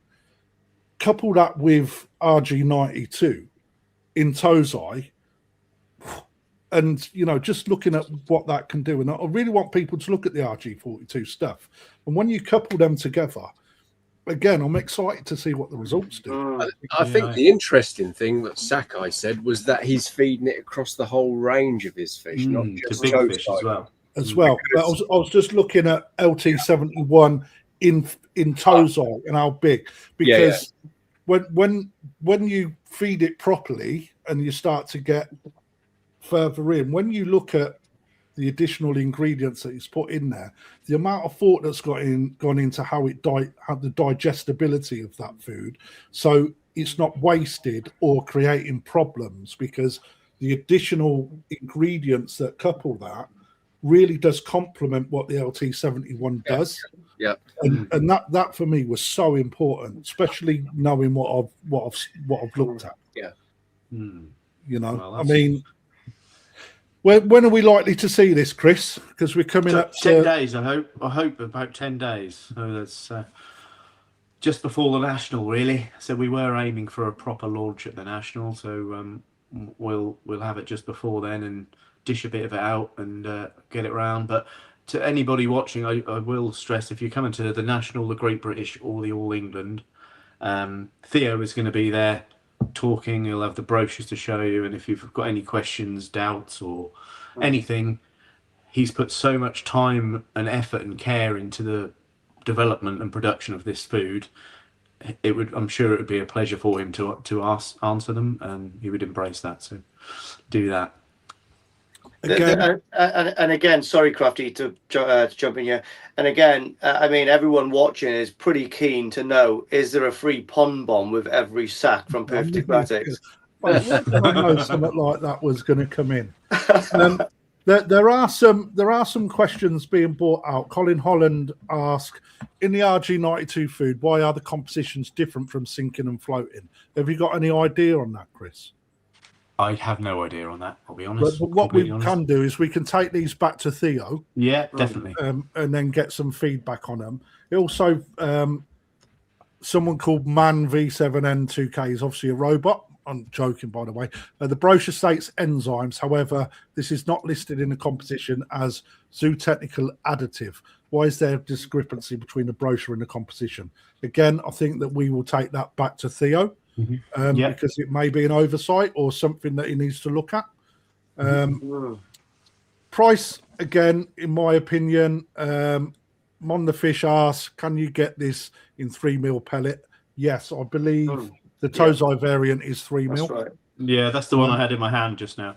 It's 3mm. Does the hang on, look at this one. So someone from Dutchland. I've been great. feeding the Marajou special for the last 1.5 months. Love it so far. Well, it's been out in Europe for a few months already, hasn't it? Yes.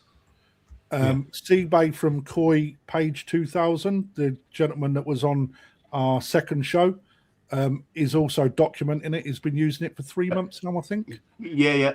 He's the guy who introduced it to me. Yeah, guys, I would urge you all. I'll share this brochure on the site. Share it with your friends as well so they can see it. Right, look at it, and you do your own analysis. I mean, yeah, you know, people are going to say, as a dealer, I want to sell this food. Right, I will go back to what I said when other food's been released in the past. We don't know what it's going to do. We haven't got a crystal ball. All right, but one thing we can do is look at what's been produced, what the science says, and let's see if that is actually transferred into what our fish do, because ultimately the results do the talking, right? Yes, the proof is in the pudding, but everything else is always beefed up with science to make people confident in a product, whether it's a fish food or anything. Science backs everything. So you can start with a little bit of confidence, having read that brochure and looked at the reasoning behind the ingredients and the science behind it. It gives you a good start. I'm not saying it's definitely going to be the best thing since sliced bread, because, as we said, until you've tried it and used it and tested it, it would be silly to say that. So, it's exciting. And to be honest, obviously, you know, I do at least one video every week from this facility. So from probably a couple of weeks' time, we'll see what the food can do live, week by week, in the pond behind me. So, I mean, it's going to be a current thing that everyone can tune in and watch anyway, which is going to be fun. And another thing, Chris, I mean, is there a lot of stock coming out? Because I think if people want this food, it might fly off the shelves. I don't know. Have you got quite a few containers coming over? Well, with any new product, it's completely impossible to guess what you need to order, isn't it? To gauge, of course. If there was just one product, one bag or 2 bags, that would be easy. You just order a whole the full range is coming over. Others. But there's a whole range, and some are going to be more popular than the others. I haven't ordered much of the low temperature stuff yet, because it's the middle of the baking wrong time of year. Perfect. But I've ordered a fair chunk of all the others. So I think we've ordered enough.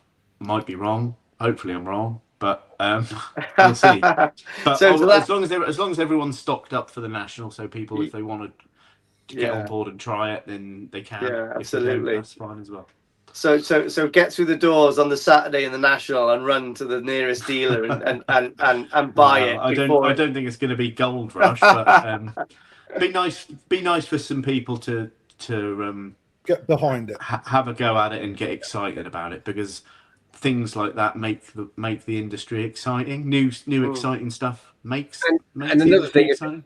if somebody does want to go onto it and try it, just give it time, because Yes, switching Patience. foods is always going to be yeah, a I think that's period of what's time with each fish. You've got to get used to it, and you might see certain characteristics of that food that will disappear after a while once they get used to it. That's what Seba said that last week, didn't he? He was talking about how sometimes you feed a new food and they're like, oh, my fish don't like it because they've got used to FD or they've got used to sake. Or you experience a bit more waste or a bit of this or something. But that's inevitable when you switch over from one food to another. You're always going to get that, no matter what food you go to or from. You're going to get this this difference for a little while. So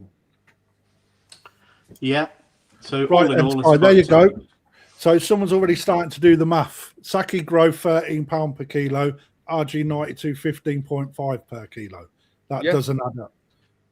It does. When you look at the range, mate, you've got to look at the range.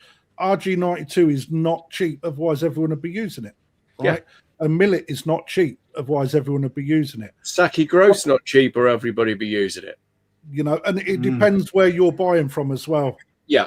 Yes, on top of that, we know sake is the best food out there. It's tried, tested, right? But what if this food does something that sake doesn't? Right? What if? That's what you got to ask yourself. If you're getting better skin, you're getting better health, healthier koi, right? You know, that they give you less problems. It's simple, you know.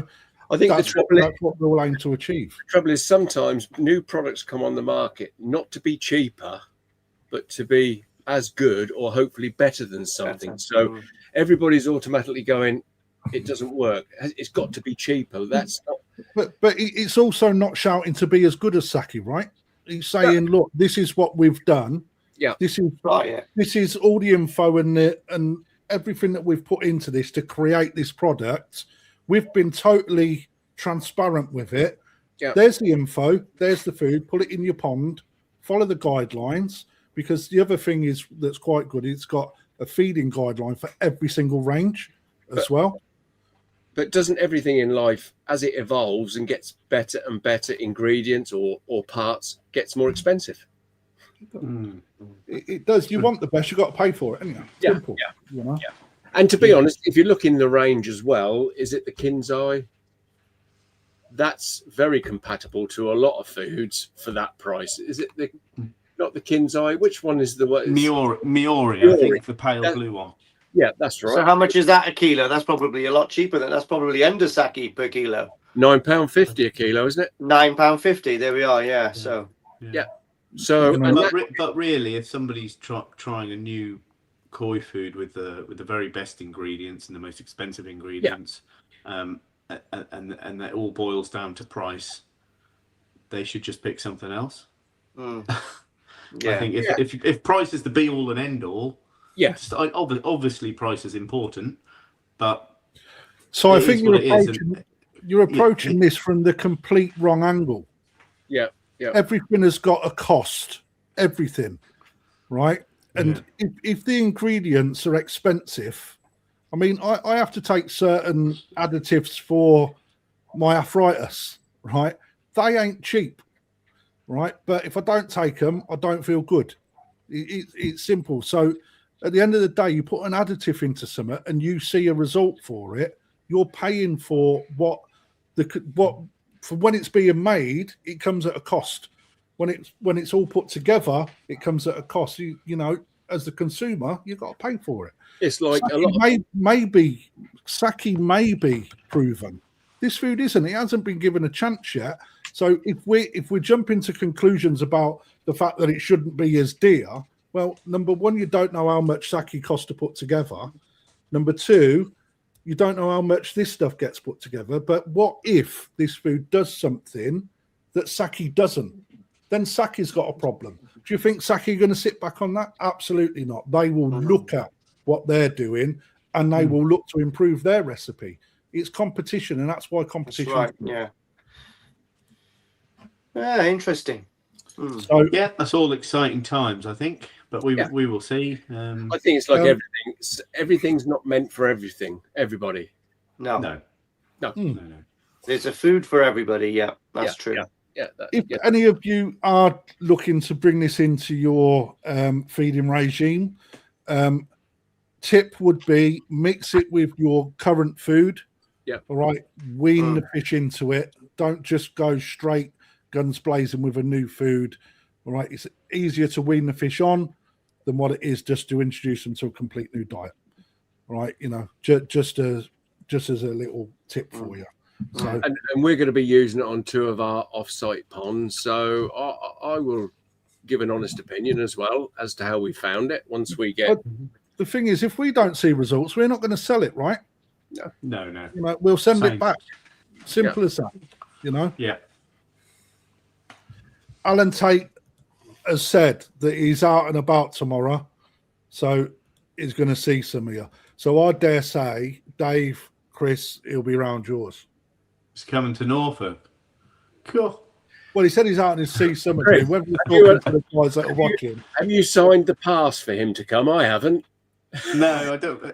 Can he understand what we talk about? No, I mean, he'll never I get. was going to mention how funny you two sound tonight, because you have got funny voices, haven't you? He'll never get past the border. Yeah. Nosebleed. You know when he's near anyway. He smells of mothballs these days, and Werther's originals. And you have a look at his. If you look at his car, mate, he's got a packet of Foxy Glacier mints. And a Zimmer frame in the boot just in case he needs it. He has got a walking frame, bless him. He is getting there. But right, we're going to wrap it up. Yep. Again, guys, we peaked at 200 viewers. Great. Which is absolutely outstanding. And again, I hope you're enjoying this sort of content. Please tune in again. If there's anything, like I said last time, you want to see, put the ideas across. We'll see what we can muster up for you. We will show our results. Chris, thank you for joining us. Yeah, thanks for having me. Yeah, would you like thanks, to come Chris. back on it another time? I'll tell you why you're live on air. So I've got it recorded then.